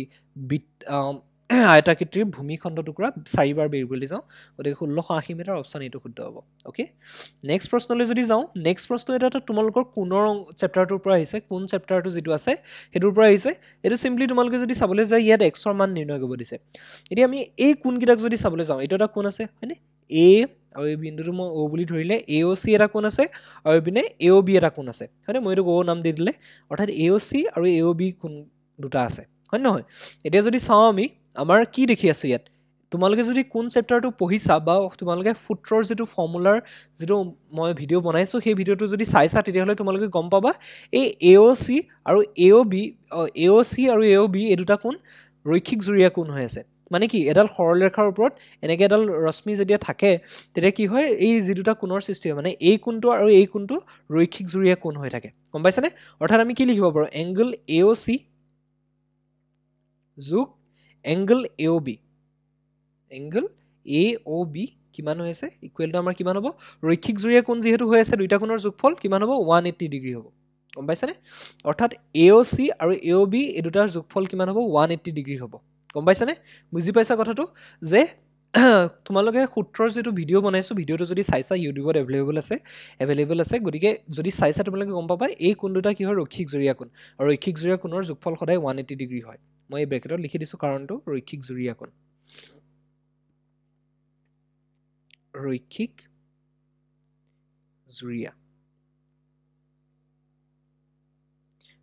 জুৰীয়া কোণ বা কেতিয়াবা ৰৈখিক জোৰ বুলিও কয় গম পাইছানে অৰ্থাৎ এই দুটা কোণৰ যোগফল 180 হ'ল তাৰ মানে কি ইয়াৰ পৰা আমি ইহতৰ ভ্যালু কিটা বহাই দিব পাৰো AOC ৰ মান কিমান আছে 75 ডিগ্ৰী 75 লিখিলো ওকে ডিগ্ৰী কিটা নিদু আমি ক্যালকুলেশনৰ শেষত ডিগ্ৰী দিলেও হ'ব আৰু যেটো AOB আছে তাত কি আছে 2x + 25 আছে হয়নে 2x + 25 আছে তাৰ মানটো ওকে গতিকে 2x + 25 দিলু ইকুৱেল টু কিমান আছে 180 ডিগ্ৰী আছে ওকে সো ইয়াৰ পৰা আমি কি কৰিলো এই 75 আৰু 25 যোগ কৰিলে আমি সকলে জানো 100 পাম গতিকে এটো পাম 2x + 100 হয়নে 100 ওকে ইকুৱেল টু কিমান 180 ঠিকে আছে তাৰ পিছত আমি কি কৰিম x টো অকলশৰীয়া কৰিম তাৰ মানে কি 2x ৰাখিলো প্ৰথমতে 100 টোক আমি হিফাললৈ লৈ যাম তাৰ মানে কিমান হ'ব 2x = 180 - 100 180 - 100 হ'ব ওকে তাৰ মানে কি হ'ব 2x = কিমান হ'ব 80 হৈ যাব 2x = আমাৰ 80 হৈ যাব x টো অকলশৰীয়া কৰিম 2 টো x ৰ লগত পূৰণ হৈ সেফালে গলে হৰণ হৈ যাব অৰ্থাৎ 2 টো এফালে লৈ যাম তেতিয়া কিমান হ'ব x = আমাৰ হ'ব 80/2 হয়নে 80 / 2 হ'ব হয়নে অৰ্থাৎ x ৰ ভ্যালু কিমান হ'বগে x ৰ ভ্যালু হ'বগে 40 হয়নে x = আমি কিমান পাম 40 পাই যাম বুজি পালা অৰ্থাৎ x = আমি 40 পালোগে অৰ্থাৎ 40 ডিগ্ৰী ওকে অপশ্যনবিলাকৰ ভিতৰত আমাৰ অপশ্যন বিটো শুদ্ধ হ'ব গম পাইছে নাই অপশ্যন বিটো শুদ্ধ হ'ব বুজি পালা কথাটো সূত্ৰৰ ভিডিঅ'টো চালে গম পাবা ৰৈখিক জুৰীয়া কোণ কাক কয় এনেকুৱা ধৰণৰ যেতিয়া এডাল সৰলৰেখাৰ ওপৰত এডাল ৰশ্মি এনেকৈ থাকে এনেকুৱা এটা বাহু যেতিয়া থাকিব তেতিয়া যি দুটা কোণৰ উৎপন্ন হয় সেই দুটা হয় ৰৈখিক জুৰীয়া কোণ আৰু সিহঁত দুটাৰ যোগফল সদায় 180 ডিগ্ৰী হয় গতিকে 180 লিখিলোঁ দুইটা কোণৰ যোগফল তাৰপিছত আমি কি কৰিলোঁ মানকেইটা বহাই দিলোঁ আৰু শেষত গৈ পেলাই এক্সৰ ভেলু পাই গ'লোঁ ঠিক আছে নেক্সট প্ৰশ্নলৈ আগবাঢ়োঁ নেক্সট প্ৰশ্নটো কি দিছে চোৱা নেক্সট প্ৰশ্নটো সুধিছে 4045 গ্ৰামৰ সমান কোনটো হ'ব 4 কিলোগ্ৰাম 45 গ্ৰাম 5 গ্ৰাম 45 কিলোগ্ৰাম 40 গ্ৰাম 45 গ্ৰাম 40,000 গ্ৰাম 45 গ্ৰাম হয়নে কোনটো শুদ্ধ হ'ব ইয়াৰ ভিতৰত সুধিছে গতিকে মই প্ৰথমতে কি কৰিলোঁ 4045 গ্ৰামটোক মই লিখি ল'লোঁ গম পাইছানে 4045 গ্ৰামটোক মই লিখি ল'লোঁ হয়নে এতিয়া আমাৰ ইয়াত এটা তোমালোকৰ এটা মই কালি কৈ দিছিলোঁ তোমালোকৰ কি ভৰ ক্ষমতা সময় নিৰ্ণয়ত সংখ্যাৰ যি প্ৰয়োগ বুলি চেপ্টাৰ এটা আছে তাত তোমালোকৰ আছিলে কিছুমান সূত্ৰ দিয়া আছিল যেনেকৈ 100 গ্ৰামে 1000 গ্ৰামে 1 কিলোগ্ৰাম হয়নে তেনেকুৱা ধৰণৰ সূত্ৰবোৰ আছিলে 1000 মিটাৰে 1000 মিটাৰ 1 কিলোমিটাৰ তেনেকুৱা ধৰণৰ সূত্ৰবোৰ আছিলে সেইবোৰ তোমালোকক চাবৰ কাৰণে কৈছিলোঁ এতিয়া তোমালোকে চোৱা তাৰ পৰা এটা কুৱেশ্যন আহি গৈছে হয়নে গতিকে এই যিটো 4045 গ্ৰাম আছে এইটোক মই এনেকৈ লিখিব পাৰোঁনে 4000 অ'কে 4000 গ্ৰাম হয়নে 4000 গ্ৰাম যোগ 45 গ্ৰাম এনেকৈ লিখিব পাৰোঁ আমি হয়নে 4000 গ্ৰাম প্লাছ 45 গ্ৰাম লিখিব পাৰোঁ কাৰণ এইটোক যদি আমি ভাঙি দিওঁ এই দুটা যদি তোমালোকে যোগ কৰি দিয়া 4000 গ্ৰাম 45 গ্ৰাম আল্টিমেটলি গৈ এইটোৱে পাবগৈ 4045 গ্ৰাম হয়নে তাৰপিছত আমি কি কৰিব পাৰোঁ এই 4000 গ্ৰামটোক মই এনেকৈও লিখিব পাৰোঁ 4 × 1000 গ্ৰাম বুলিও লিখিব পাৰোঁ হয়নে 1000 পূৰণ 4 মানে কি 4000 হৈ আছে গতিকে 4 × 1000 গ্ৰাম বুলিও আমি লিখি দিব পাৰোঁ হয়নে আৰু এইপিনে 5 গ্ৰামটো থাকক অ'কে সমান চিন আহি গৈছে মোৰ সমান চিন নহ'ব এইটো যোগ চিন হ'ব হয়নে গতিকে এইটো মই চিম্পলি প্লাছ 45 গ্ৰাম বুলি লিখি দিছোঁ 45 গ্ৰাম হ'লে এতিয়া আমাৰ 4 × 1000 গ্ৰাম আছে আকৌ যদি তোমালোকে পঢ়িছা তোমালোকে যদি সূত্ৰখিনি ভালদৰে চাইছা তেতিয়াহ'লে গম পাবা 1000 গ্ৰাম মানে সদায় 1 কিলোগ্ৰাম হয় অৰ্থাৎ 4 × 1 কিলোগ্ৰাম গম পাইছানে এইটো জানাটো সেইকাৰণে খুবেই ইম্পৰ্টেণ্ট হয় এনেকুৱা ধৰণৰ সৰু সৰু বস্তুবোৰ জানাটো খুবেই ইম্পৰ্টেণ্ট হয় 1000 গ্ৰাম মানে 1 কিলোগ্ৰাম হয় গতিকে এইটো 45 গ্ৰাম এইপিনে লিখি গ'লোঁ হয়নে 1000 গ্ৰামৰ ঠাইত মই 1 কিলোগ্ৰাম আমি লিখি দিলোঁ ঠিক আছে গতিকে এইটো 45 গ্ৰাম হৈ আছে অ'কে এতিয়া আমি 4 × 1000 1 কিলোগ্ৰাম 4টা যদি 1 কিলোগ্ৰাম হয় তাৰমানে কি হ'ব 4 কিলোগ্ৰাম হ'ব অৰ্থাৎ আমি লিখিব পাৰোঁ 4 কিলোগ্ৰাম যোগ 45 গ্ৰাম আছে তাৰমানে আমি কি লিখিব পাৰোঁ 4 কিলোগ্ৰাম আৰু 45 গ্ৰাম বুজি পালা কথাটো কেনেকৈ কৰিলোঁ ভাঙি দিলোঁ আমি বস্তুটো 4045 গ্ৰামটোক মই কি কৰিলোঁ 4000 গ্ৰাম প্লাছ 45 গ্ৰাম লিখি দিব পাৰোঁ 4000 গ্ৰাম মানে 4 × 1000 গ্ৰাম লিখিব পাৰোঁ 1000 গ্ৰাম মানে হৈছে 1 কিলোগ্ৰাম হয়নে তাৰমানে কি 4 × 1 কিলোগ্ৰাম মানে 4 পূৰণ 1 কিলোগ্ৰাম 4টা আছে 4 × 1 কিলোগ্ৰাম মানে 1 কিলোগ্ৰাম 4টা আছে বুলি ভাবিব পাৰা তাৰমানে 4 কিলোগ্ৰাম আছে আৰু পিনে 45 গ্ৰাম এটা এক্সট্ৰা আছে মানে 4 কিলোগ্ৰাম 45 গ্ৰাম হৈ আছে হয়নে গতিকে অপশ্যন কোনটো শুদ্ধ হ'ব 4 কিলোগ্ৰাম এইটো 4 কিলো 45 গ্ৰাম অ'কে কিলোগ্ৰাম বা কিলো একেটাই হয় অ'কে অপশ্যন এইটো শুদ্ধ হ'ব নেক্সট প্ৰশ্নলৈ আগবাঢ়োঁ নেক্সট প্ৰশ্নটো এতিয়াতো তোমালোকৰ সৰলীকৰণৰ অংক এটা দিছে সৰলীকৰণ চেপ্টাৰটো তোমালোকে যদি পঢ়িছা তেতিয়াহ'লে গম পাবা এই অংকটো এইটো অংক কেনেকুৱা ধৰণৰ হয় এবাৰ চাই লোৱা এইটো বেলেগ একো নাই ইয়াত তোমালোকৰ এটা ৰুল থাকে বদমাছ ৰুল বুলি সেই বদমাছ ৰুলটো এপ্লাই কৰিব লাগে সেইটোৱে মূলতঃ এই চেপ্টাৰটোৰ মূল বিষয়বস্তু বেলেগ একো নাইকিয়া বদমাছ ৰুলটো যদি সকলোৱে জানা অংক যদি প্ৰেক্টিছ কৰে এই চেপ্টাৰটোৰ পৰা তোমালোকৰ 1 নম্বৰো নাযায় মই কৈ দিব পাৰোঁ চ' বদমাছ ৰুলটোৱে আমাক কি কৈ আছে সদায় কি হয় ব্ৰেকেটৰ কাম কৰিব লাগে BODMAS গম পাইছানে এইটো হৈছে বদমাছ ৰুল এই বি মানে হৈছে ব্ৰেকেটছবিলাকৰ কাম কৰিব লাগে অ' মানে হৈছে অৰ্ডাৰ মানে তোমালোকৰ পাৱাৰ থাকে যে ঘাত থাকে A স্কোৱাৰ থাকে B স্কোৱাৰ থাকে হয়নে 2 স্কোৱাৰ 3 স্কোৱাৰ 4 স্কোৱাৰ স্কোৱাৰবিলাক থাকিলে বা যদি ৰুট অভাৰ থাকে বা যদি ঘন থাকে তেতিয়াহ'লে সেই অৰ্ডাৰ সেই পাৱাৰৰ কামখিনি কৰিব লাগে তাৰপিছত ডি মানে হৈছে ডিভিজন অৰ্থাৎ হৰণৰ কাম কৰিব লাগে তাৰপিছত এম মানে হৈছে মাল্টিপ্লিকেশ্যন অৰ্থাৎ পূৰণৰ কাম তাৰপিছত কি হয় আমি যোগৰ কাম কৰিব লাগে যোগৰ কাম হয়নে তাৰপিছত বিয়োগৰ কাম সাবট্ৰেকশন মানে হৈছে বিয়োগৰ কাম আমি কৰিব লাগে গতিকে এই অৰ্ডাৰটো সদায় মানি চলিব লাগে এনেকুৱা ধৰণৰ যেতিয়া গুটেইকেইটা অপাৰেচন যেতিয়া থাকে তেতিয়া আমি এই অৰ্ডাৰটো সদায় প্ৰথমতে ব্ৰেকেটৰ কাম তাৰপিছত কি হয় পাৱাৰৰ কাম তাৰপিছত হৰণৰ কাম তাৰপিছত পূৰণৰ কাম তাৰপিছত যোগৰ কাম তাৰপিছত বিয়োগৰ কাম সেই অৰ্ডাৰটো এই যিটো শৃংখলাটো এইটো মানি চলিব লাগে সদায় ওকে সো এতিয়া যদি আমি ইয়াত চাবলৈ যাওঁ ইয়াত তোমালোকৰ কি হৈ আছে ইয়াত যদি চাবলৈ যাওঁ এই অংকটোত তোমালোকৰ যোগ আছে হৰণ আছে বিয়োগ আছে পূৰণ আছে হয়নে গতিকে ইয়াত যদি আমি চাবলৈ যাওঁ আমাৰ এইটো হৰণ চিন দিয়া আছে নে যোগ চিন দিয়া আছে ধৰিব পৰা নাই যোগ চিনে দিয়া আছে ওকে যোগ চিনে দিয়া আছে চাগে ওকে সো যোগ চিনে দিয়া আছে এটোত ওকে সো এতিয়া যদি আমি কৰিবলৈ যাওঁ প্ৰথমতে আমি কি কৰিম ব্ৰেকেটৰ কথা কৈছো যে ব্ৰেকেটৰ কাম প্ৰথমতে কৰিব লাগে বুলি কৈছো ব্ৰেকেটৰ ওপৰতো আকৌ এটা হেৰি আছে ব্ৰেকেটৰো আকৌ এটা নিজস্ব তোমালোকৰ অৰ্ডাৰ আছে অৰ্ডাৰটো কেনেকুৱা ধৰণৰ হয় ব্ৰেকেট তোমালোকৰ কি থাকে এডাল থাকে ৰেখা এডাল থাকে যিকোনো দুটা সংখ্যাৰ ওপৰত যেনেকৈ এইকেইটাৰ তলত আছে আচলতে ওপৰতো দিব পাৰা তোমালোকে অৰ্থাৎ আমাৰ 3 + 2 ওপৰত বাৰডাল আছে এনেকৈও থাকে কেতিয়াবা এডালে কি হয় বেলেগ একো নহয় এডাল বাৰডালত থকা মানে এইডালৰ তলৰ কামটো আমি প্ৰথমতে কৰিব লাগে ওকে প্ৰথমতে আমি এই বাৰডাল ব্ৰেকেট বুলি কওঁতে প্ৰথমতে আমি এই বাৰ যেতিয়া থাকিব এইটোত যেনেকৈ বাৰ আছে এই বাৰডালৰ তলৰ কাম বা বাৰডালৰ ওপৰত থকা কামখিনি প্ৰথমতে কৰিব লাগে ঠিক আছে তাৰপিছত কি আহে প্ৰথম ব্ৰেকেট অৰ্থাৎ এই চিম্পল ব্ৰেকেটটো যে তোমালোকে ব্যৱহাৰ কৰি থাকা এই চিম্পল ব্ৰেকেটটোৰ কাম তাৰপিছত কৰিব লাগে তাৰপিছত কোনটো ব্ৰেকেটৰ কাম কৰিব লাগে এই কাৰ্লি ব্ৰেকেট অৰ্থাৎ এনেকৈ পাক এটা দি পেলাই যে আমি ব্ৰেকেটটো দিওঁ এইটোক ছেকেণ্ড ব্ৰেকেট বুলি কয় এইটোৰ কাম আমি দ্বিতীয়তে কৰিব লাগে গম পাইছে তাৰপিছত আমি তৃতীয়তে এই ব্ৰেকেটটোৰ কাম কৰিব লাগে যিটো আমি বৰ্গ নিচিনা দেখো বৰ্গ বন্ধনী বুলিও কয় অসমীয়াত আৰু এইটোক আমি তৃতীয় বন্ধনী বুলিও ক'ব পাৰোঁ অৰ্থাৎ ইয়াৰ কাম আমি তাৰপিছত কৰিব লাগে মানে এইকেইটা ব্ৰেকেট যদি থাকে প্ৰথমতে আমি এই বাৰডালক প্ৰথমতে প্ৰাধান্য দিম তাৰপিছত এই ব্ৰেকেটটোক প্ৰথমতে তাৰপিছত প্ৰাধান্য দিম তাৰপিছত কি কৰিম আমি এই কাৰ্লি ব্ৰেকেটডালৰ কামখিনি কৰিম তাৰপিছত শেষত এই বৰ বন্ধনীডালৰ কামটো কৰিম মানে তোমালোকে এই এনেকৈ ধৰণে এইটো অৰ্ডাৰত কামখিনি কৰিব লাগিব ইয়াক প্ৰথম গুৰুত্ব দিব লাগিব হয়নে নহ'লে ই বেয়া পাব ইয়াক ছেকেণ্ড গুৰুত্ব দিব লাগিব ইয়াক থাৰ্ড তৃতীয় নম্বৰ ৰাখিব লাগিব ইয়াত আমি চতুৰ্থ নম্বৰ ৰাখিব লাগিব অৰ্থাৎ আমি এই অংকটো কৰোঁতে এই বস্তুটো ব্যৱহাৰ কৰিম গম পাইছেনে বদমাছ ৰুলটো লগতে ব্ৰেকেটৰ অৰ্ডাৰকেইটা মানে কোনটো ব্ৰেকেটৰ কাম চবতকৈ প্ৰথমতে কৰিব লাগিব কোনটো ছেকেণ্ডত কৰিব লাগিব কোনটো থাৰ্ডত কৰিব লাগিব কোনটো ফ'ৰ্থত কৰিব লাগিব সেইটো বস্তু আমি জানিব লাগিব এতিয়া যদি আমি অংকটো চাওঁ তেতিয়াহ'লে আছে 261 আছে প্ৰথমত কথা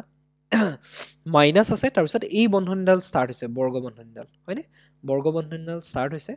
ওকে বৰ্গ বন্ধনীৰ ভিতৰত আছে 1 যদি 1/5 আছে ওকে কাৰ্লি ব্ৰেকেটডাল ষ্টাৰ্ট হৈছে এডাল ব্ৰেকেট গম পাইছেনে তাৰপিছত কি হৈছে 30 আছে হয়নে 30 যোগ আছে ওকে মই এইটো আচলতে তলত লিখিব লাগিছিলে মোৰ অলপমান হেৰি হৈ গ'ল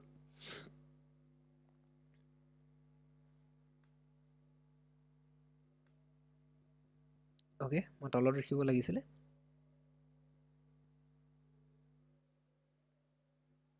সো এইটো তোমালোকে যদি চোৱা 30+ আছে হয়নে 30+ আছে তাৰপিছত কি আছে 75 - 5 + 5 হয়নে 75 ওকে -5 + 5 আছে হয়নে তাৰ তলত এডাল ৰেখা এডাল আছে হয়নে ৰেখাখণ্ড এডাল বা বাৰ এডাল ওকে তাৰপিছত এই ব্ৰেকেটটো ফাৰ্ষ্ট ব্ৰেকেটটো ক্লোজ হৈছে মানে এই ব্ৰেকেটটো ক্লোজ হৈছে তাৰপিছত কি হৈছে আকৌ কাৰ্লি ব্ৰেকেটডাল ক্লোজ কৰিছে তাৰপিছত আমাৰ এইটো হৰণ আছে নে যোগে আছে দেই হৰণ নাথাকে যোগে থাকিব কাৰণ 180 এইটো হৰণ কৰিব নিদিয়ে এইটো যোগে থাকিব ওকে 180 হ'ব তাৰপিছত এই বৰবন্ধনীডাল যিডাল ইয়াত ষ্টাৰ্ট কৰিছিল এইডাল ইয়াত খতম কৰি দিছে বুজি পালা ওকে সো এইটো অংক আমি কৰিব লাগিব এতিয়া মই কৈ দিছোঁ ব্ৰেকেটৰ কাম আমি প্ৰথমতে কৰোঁ আৰু ব্ৰেকেটবিলাকৰ ভিতৰতো কি কৰোঁ প্ৰথমতে এই ৰেখাডালৰ তলৰ বা ওপৰৰ কামখিনি প্ৰথমতে কৰোঁ তাৰপিছত এইডালৰ কাম ভিতৰৰ কাম কৰোঁ ইয়াৰ ভিতৰৰ কাম কৰোঁ তাৰপিছত ইয়াৰ ভিতৰৰ কাম কৰোঁ ওকে প্ৰথমতে আমি এইডালক প্ৰথমতে প্ৰাধান্য দিম সো এতিয়া আমি যদি চাওঁ বাকীখিনি একে ৰাখিম চিষ্টেমেটিকেলি যদি কৰিবলৈ চাওঁ বাকীখিনি মই একে ৰাখিলোঁ আমি বদমাছ ৰুলৰ মতেদি কৰি গৈ আছোঁ ওকে 1/5 ওকে কাৰ্লি ব্ৰেকেটডাল তাৰপিছত 30 + 75 হয়নে বাকীবোৰ একে থাকিব খালি এইডালৰ ভিতৰৰ কাম কৰিম যিহেতু ইয়াৰ ভিতৰৰ কেলকুলেশ্যনটো আমি কৰি দিম ইয়াৰ ভিতৰত যদি চাওঁ আমি 5 আৰু 5 আছে অৰ্থাৎ 5 5 মিলি কিমান হ'ব 10 হৈ যাব ওকে চৰি 10 নহ'ব কাৰণ এইটো -5 আছে চোৱাচোন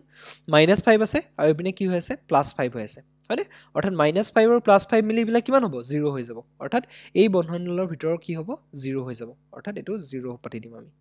গম পালা ব্ৰেকেট ক্লোজ কৰিলোঁ এডালো ক্লোজ কৰিলোঁ তাৰপিছত 180 দিলোঁ হ'লনে তাৰপিছত এডাল ক্লোজ কৰি দিলোঁ বাকীবোৰ একে থাকিব জাষ্ট বন্ধনী আমি যিটোৰ কাম কৰিম সেইটোহে আমি চেঞ্জ কৰিম গম পাইছা এতিয়া এইটোৰ কাম হৈ গ'ল 12ডালৰ ভিতৰৰ কাম হৈ গ'ল আমি এতিয়া আমি কি কৰিম ছেকেণ্ডত আমি এইডাল বন্ধনীৰ কাম কৰিম এইডাল বন্ধনী যিডাল আছে তাৰ ভিতৰৰ কাম কৰিম অৰ্থাৎ 75 - 0 যিটো হয় সেইটো আমি কৰিম অ'কে এতিয়া যদি আমি চাওঁ এতিয়া আমি বদমাছ ৰুলৰ মতে দি আগবাঢ়ি আছোঁ 261 মাইনাছ ব্ৰেকেটডাল বাকীবোৰ একে থাকিব 5/1 অ'কে কাৰ্লি ব্ৰেকেট 30 লিখিলোঁ প্লাছ দিলোঁ 75ৰ পৰা 0 গ'লে কিমান থাকিব এই বন্ধনীডালৰ ভিতৰৰ কাম কৰিম 75ৰ পৰা 0 গ'লে 75এ থাকিব হয়নে ঠিক আছে গতিকে বন্ধনীডালৰ কাম কৰিলোঁ বন্ধনীডাল আঁতৰাই দিলোঁ এইডাল ব্ৰেকেট ক্লোজ কৰি দিলোঁ প্লাছ আমাৰ কি হৈ আছে 180 হৈ আছে হ'লে আমি এইডাল ব্ৰেকেট ক্লোজ কৰিলোঁ বাকীবোৰ ছেইম ৰাখিবা অ'কে চ' তোমালোকৰ যিহেতু মাল্টিপল চইচ তোমালোকে এনেকেই কৰিব পাৰা বদমাছ ৰুলটো খালি এপ্লাই কৰিবা সেইটো ভংগ নকৰিবা তোমালোকে শ্বৰ্টকেও কৰিব পাৰা কোনোবাই যদি কৰি অভ্যাস হৈছে 261 মাইনাছ 5/1 এবাৰ আমি কি কৰিম এই বন্ধনীডালৰ কাম কৰিম এই বন্ধনীডালৰ ভিতৰৰ কাম কৰিম দুইটাক যদি যোগ কৰি দিওঁ 70 - 3 110 হয় হয়নে 110 হয় হয় নহয় 70 - 3 70 - 3 30 হয় 100 আৰু 5 এটা যোগ হৈছে অৰ্থাৎ 105 হ'ব অৰ্থাৎ 1/5 পূৰণ হৈছে যিহেতু এইটো 105 লিখি দিলোঁ ব্ৰেকেটডাল আঁতৰাই দিলোঁ হয়নে তাৰপিছত আমাৰ ইয়াৰ পিছত আমাৰ কি হৈ আছে যোগ আছে 180 আছে হয়নে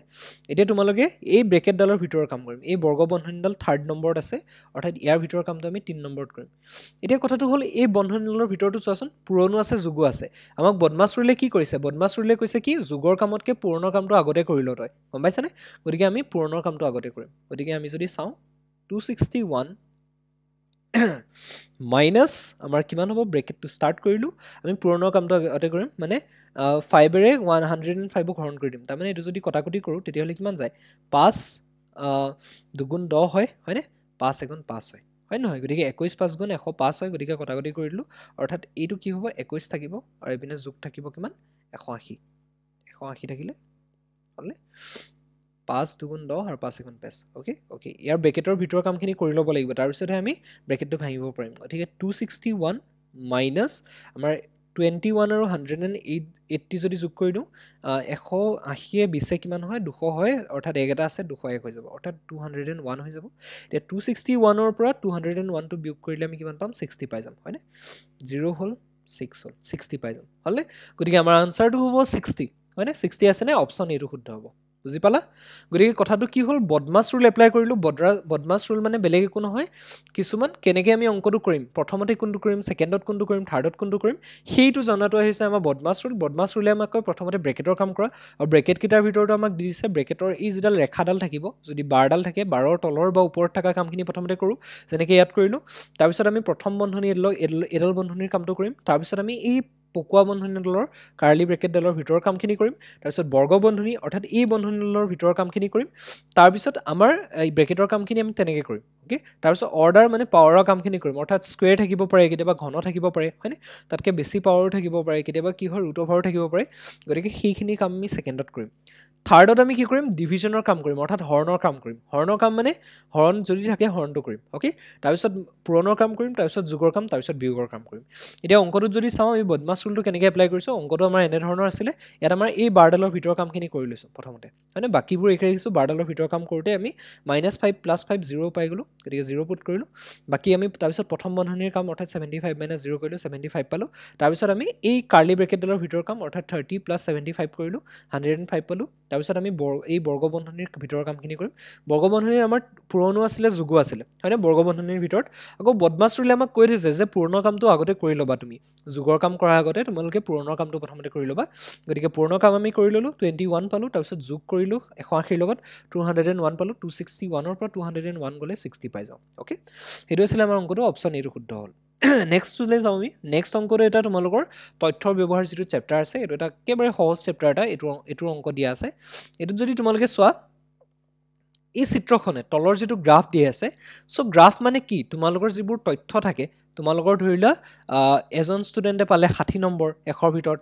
আনজন ষ্টুডেণ্টে পালে 20 নম্বৰ আনজনে পালে 40 কোনোবাই পালে 80 সেই সকলোবোৰ তথ্য এনেকৈ তালিকা হিচাপত লিখি থাকিলে কি হয় তোমালোকৰ বহুত সময় কনজিউমিং হয় আৰু মানুহজনে কোনোবাই যেতিয়া চাবলৈ বিচাৰে তেতিয়া কি হয় তোমালোকে সেইখিনি পঢ়ি থাকোঁতে বহুত সময় যায় হয়নে লগতে হেক্টিকো হয় গতিকে সেইটোৰ কাৰণে কি হৈছে তথ্য হিচাপত আমি এনেদৰে চিত্ৰ হিচাপত উপস্থাপন কৰোঁ বস্তুবিলাক গতিকে এইটো যদি চোৱা এইটো এটা উপস্থাপনে কৰিছে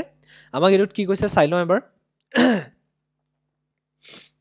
তথ্যৰ ব্যৱহাৰ মানে তথ্য আমি চিত্ৰ হিচাপত উপস্থাপন কৰিব পাৰোঁ সেইটোৱে মেইন কথা যে তথ্যবোৰ যেতিয়া আমাৰ হাতত দিয়া থাকে সেইটোবোৰ আমি চিত্ৰ সহায়ত আমি কেতিয়াবা আঁকি দিওঁ তেতিয়া আমাৰ বুজি পাবলৈ সহজ হয় এতিয়া সেই চিত্ৰটো চাই আমি আনচাৰটো দিব লাগে ইয়াত কৈছে তলৰ চিত্ৰখনে এটা কোম্পানীৰ 6 বছৰৰ লাভ দেখুৱাইছে মানে 6 বছৰত কিমান লাভ হৈছে এটা আমাক দেখুৱাইছে এইফালে বছৰবোৰ দিয়া আছে 2000 2001 2002 2003 2004 আৰু 2005 আমাক বছৰবোৰ দি থৈছে তলৰ ফালে হয়নে আৰু এইফালে কিমান লাভ হৈছে লাখত পাইছানে 10 আছে মানে 10 লাখ সো এটো যদি চাও এফালে 10 আছে মানে 10 লাখ 20 আছে মানে 20 লাখ 30 আছে মানে 30 লাখ এনেকে লাখত কিমান কোম্পানীটোৰ লাভ হৈছে এটো আমাক দিয়া আছে সো এতিয়া যদি আমি চাও 2000 যেটো পুনে পুনে যেটো বিন্দু আছে 2000 এপিনৰ পৰা আমি লম্বভাৱে আঁকিব লাগে আসলে 2000 ওপৰত যেটো লম্বভাৱে যদি আঁকি দিও 2000 ওপৰত যেটো বিন্দু আছে হেতু এপিনে যদি এটা লম্ব আঁকি দিও আমি দেখা পাইছো 30 ৰ সৈতে সমান হৈ আছে হয়নে এটো প্ৰিন্টিংত অকমান খেলিমেলি হৈছে বাৰু একো নাই কিন্তু 2000 লম্বভাৱে যদি আঁকি দিও যেটো বিন্দু আছে হেতু এপিনে যদি চাও সমানভাৱে আমি যদি চাও লম্ববাদাল যদি আঁকি দিও 30 সৈতে সমান হৈ আছে অৰ্থাৎ 2000 চনত আমাৰ কিমান 30 লাখ টকাৰ লাভ হৈছে গম পাইছানে 2000 চনত 30 লাখ টকাৰ লাভ হৈছে তেনেকৈ আমাক কি কৈছে 2001 চনত যদি চাও লম্বভাৱে যদি আঁকি দিও এটো আৰু এপিনে যদি লম্বভাৱে আঁকি দিও মানে 2001 ৰ যেটো বিন্দু আছে লম্বভাৱে আঁকিলে এপিনে যদি লম্বভাৱে আঁকি দিও এডাল কাৰ সৈতে সমান হৈ আছে 2001 চনৰ যেটো বিন্দু এটো 20 ৰ সৈতে সমান হৈ আছে অৰ্থাৎ 2001 চনত 20 লাখ টকাৰ লাভ হৈছে গম পাইছানে আকৌ 2002 চনত যদি সোৱা 2 চনৰ যদি পুনে পুনে আঁকি দিও লম্বভাৱে আৰু এপিনে যদি আমি চাও তেতিয়া হলে এই 2020 গতিকে 2 চনৰটো যদি চাও 2 চনৰ এপিনে লম্বভাৱে যদি আঁকি দিও আমি দেখাম 20 ৰ সৈতে সমান হৈ আছে অৰ্থাৎ 2001 চনত আৰু 2 চনত দুটাতে সমানে লাভ হৈছে 20 লাখ টকাৰ লাভ হৈছে হয়নে 2003 চনৰটো যদি চাও ইয়াৰ পৰা লম্বভাৱে যদি সোৱা তোমালোকে আৰু এপিনে যদি আমি এই বিন্দুটো ইয়াৰ সৈতে লম্বভাৱে আঁকি সংযোগ কৰি দিও এটো 30 ৰ সৈতে সমান হৈছে মই হাতে আঁকোতে অকমান বেকাবেকি হৈছে বেয়া নাপাবা কিন্তু আসল কথাটো হল তোমালোকে এটো 30 ৰ সৈতে সমান হৈছে দেখা পাবা অৰ্থাৎ 2003 চনত 30 লাখ টকাৰ লাভ হৈছে 2004 চনত যদি সোৱা ইয়াৰ পৰা এই লম্বভাৱে আঁকিলে যেটো বিন্দু আছে এটো এই বিন্দুটো কাৰ সৈতে সমান হৈছে একেবাৰে 60 ৰ সৈতে সমান হৈছে অৰ্থাৎ 2004 চনত 60 লাখ টকাৰ লাভ হৈছে আৰু ঠিক তেনেকৈ 2005 চনত কিমান লাভ হৈছে সোৱা এটো যদি সোৱা এটো 50 লাখ টকাৰ লাভ হৈছে বুলি ক'ব পাৰিবা এতিয়া কৈছে 2003 চন আৰু 4 চনৰ লাভৰ মাজৰ পাৰ্থক্য নিৰ্ণয় কৰিব দিছে এতিয়া 2003 চনৰ লাভটো চাও আমি 2003 চনত যদি চাও আমি 2003 চনৰ লাভ কিমান হৈছে 2003 চনত লাভ হৈছে কিমান 30 লাখ টকা অৰ্থাৎ এটো আমি 30 লিখিলো হলনে আৰু 2004 চনত আমি যদি চাও 2004 এটো যদি আমি চাও কিমান টকা লাভ হৈছে 2004 চনত যদি চাও এইটো যদি আমি সমানভাৱে আমি আঁকি চাও তেতিয়া হলে গম পাম যে একে 60 ৰ সৈতে সমান হৈছে অৰ্থাৎ 60 লাখ টকাৰ লাভ হৈছে গম পাইছানে এটা 2003 চনৰ আৰু 4 চনৰ পাৰ্থক্য বুলি ক'লে আমি ডাঙৰটো বা সৰুটো বিয়োগ কৰি দিম অৰ্থাৎ 60 বিয়োগ 30 তাৰ মানে কিমান 30 লাখ টকা গম পাইছানে অৰ্থাৎ 2003 চন আৰু 4 চনৰ লাভৰ মাজৰ যেটো পাৰ্থক্য হেতু হ'ব 30 লাখ ওকে 30 লাখ টকা গতিকে একেবাৰে সহজ কথা তোমালোকৰ দ্বন্দ্বচিত্ৰ চেপ্টাৰটো তোমালোকৰ একেবাৰে সহজ এটা চেপ্টাৰ কাৰণ তোমালোকে অলৰেডি তোমালোকে চিত্ৰবোৰ চাই পেলাই অংকবোৰ কৰিবলৈ সহজে পোৱা নহয় জানো গতিকে চিত্ৰটো চাব লাগে তাৰ পিছত যেটো প্ৰশ্ন সুধিছে হেতু প্ৰশ্নৰ আনসাৰ দিব লাগে গতিকে আমি অপচন বিলাকৰ ভিতৰত যদি চাও অপচন সিটো শুদ্ধ হ'ব 30 লাখ টকা ওকে এটো লাখ লিখি দিছো মই লাখ আসলতে ওকে ঠিক আছে গতিকে এটো তোমালোকৰ শেষৰটো প্ৰশ্ন আছিল সো মই এটা কথা ক'ব বিচাৰিম তোমালোকৰ এইখন যিখন মডেল পেপাৰ আমাৰ জেনভি গাইডৰ তৰফৰ পৰা যিখন মডেল পেপাৰ আমাৰ তোমালোকৰ জেনভি গাইডৰ এক্সপাৰ্টছ সকলে বনাই দিছে এখন তোমালোকৰ খুবেই এখন ৰিলেভেন্ট পেপাৰ তোমালোকে এই পেপাৰখন যদি কৰিব পাৰিছা তোমালোকে গম পাবা যে তোমালোকৰ প্ৰিপাৰেচনটো ধুনিয়া গতিত চলি আছে তোমালোকে এটা ভাল প্ৰিপাৰেচন কৰি থৈছা অংকখিনি যদি তোমালোকে নিজৰ পৰা হয়তো কোনোবাটো দুই এটা অংক তোমালোকে কৰিব নোৱাৰিব পাৰা হয়নে ডাঙৰ কথা নহয় কিন্তু যদি অংক তোমালোকে ম্যাক্সিমাম তোমালোকে কৰিব পাৰিছা তোমালোকৰ ফালৰ পৰা নিজে যদি চেষ্টা কৰি কৰিব পাৰিছা তাৰ মানে তোমালোকৰ প্ৰিপাৰেচনটো ভাল হৈ আছে গম পাইছানে তোমালোকৰ প্ৰিপাৰেচনটো যেনেকৈ এক্সামটোৱে বিচাৰিছে তোমালোকে প্ৰিপেয়াৰ কৰাটো তেনে ধৰণে তোমালোকে প্ৰিপেয়াৰ কৰি আছা আৰু কোৱেশ্চন তোমালোকৰ ৰেন্ডমলি দি দিয়া নাই ইয়াত কোনো ধৰণৰ ৰেন্ডমলি বুলে এই কোৱেশ্চনটো ভাল লাগিছে মই দি দিও এই কোৱেশ্চনটো ভাল লাগিছে দি দিও তেনেকুৱা ধৰণৰ নহয় আমি প্ৰপাৰ ভাৱে ষ্টাডি কৰিছো কোৱেশ্চন পেপাৰ বিলাক যোৱা কি বছৰত আহি থকা কোৱেশ্চন পেপাৰবোৰ ভালদৰে আমি চাইছো তাত কেনেকুৱা ধৰণৰ কোৱেশ্চনবোৰ খুদিছে কোনবোৰ ৰিপিট হৈছে সেই সকলোবোৰ কথা কি হৈছে তোমালোকৰ ভালদৰে আমি ষ্টাডি কৰিছো তাৰ পিছত এই পেপাৰবোৰ বনোৱা হৈছে তোমালোকৰ এক্সাম পাতা হৈছে তাত এই পেপাৰবোৰ দিয়া হৈছে আৰু তোমালোকক চাব বিচাৰিছে যে তোমালোকৰ প্ৰিপাৰেচনটো তোমালোকে আসলে নিজেও চাব পাৰে পেপাৰখনৰ জৰিয়তে কেনে ধৰণে তোমালোকে প্ৰিপেয়াৰ হৈ আছা গতিকে বস্তুবোৰ তোমালোকে ভালদৰে মন দি কৰিবা এতিয়া যদি কাৰবাৰ কোৱেশ্চনবোৰ কৰা দিগদাৰি হৈছে তথাপি তোমালোকে কি কৰিব পাৰা আকৌ তোমালোকে বস্তুবোৰ ৰিভাইজ কৰিব পাৰা, কোনখিনিত টান পাইছা সেইটো বস্তু চাব পাৰা, নিজক ষ্টাডি কৰিব পাৰা আচলতে। নিজক ষ্টাডি কৰি চাব পাৰা যে কোনখিনিত মই টান পাইছোঁ, কোনখিনি বস্তু অলপমান উইক হৈ আছোঁ। সেই বস্তুখিনি চোৱা, পৰীক্ষালৈ যিহেতু বেছি দিন নাই, গতিকে এই সময়খিনি ভালদৰে ব্যৱহাৰ কৰিব বুলি আশা কৰিছোঁ। আজিৰ ভিডিঅ'টোৰ পৰা তোমালোকে লাভৱান হৈছা বুলি মই আশা কৰিছোঁ। কিবা যদি তোমালোকৰ ডাউট থাকে ভিডিঅ'টোৰ পৰা, তেতিয়াহ'লে মোক কমেণ্টত জনাব পাৰা। ঠিক আছে? Thank you everyone.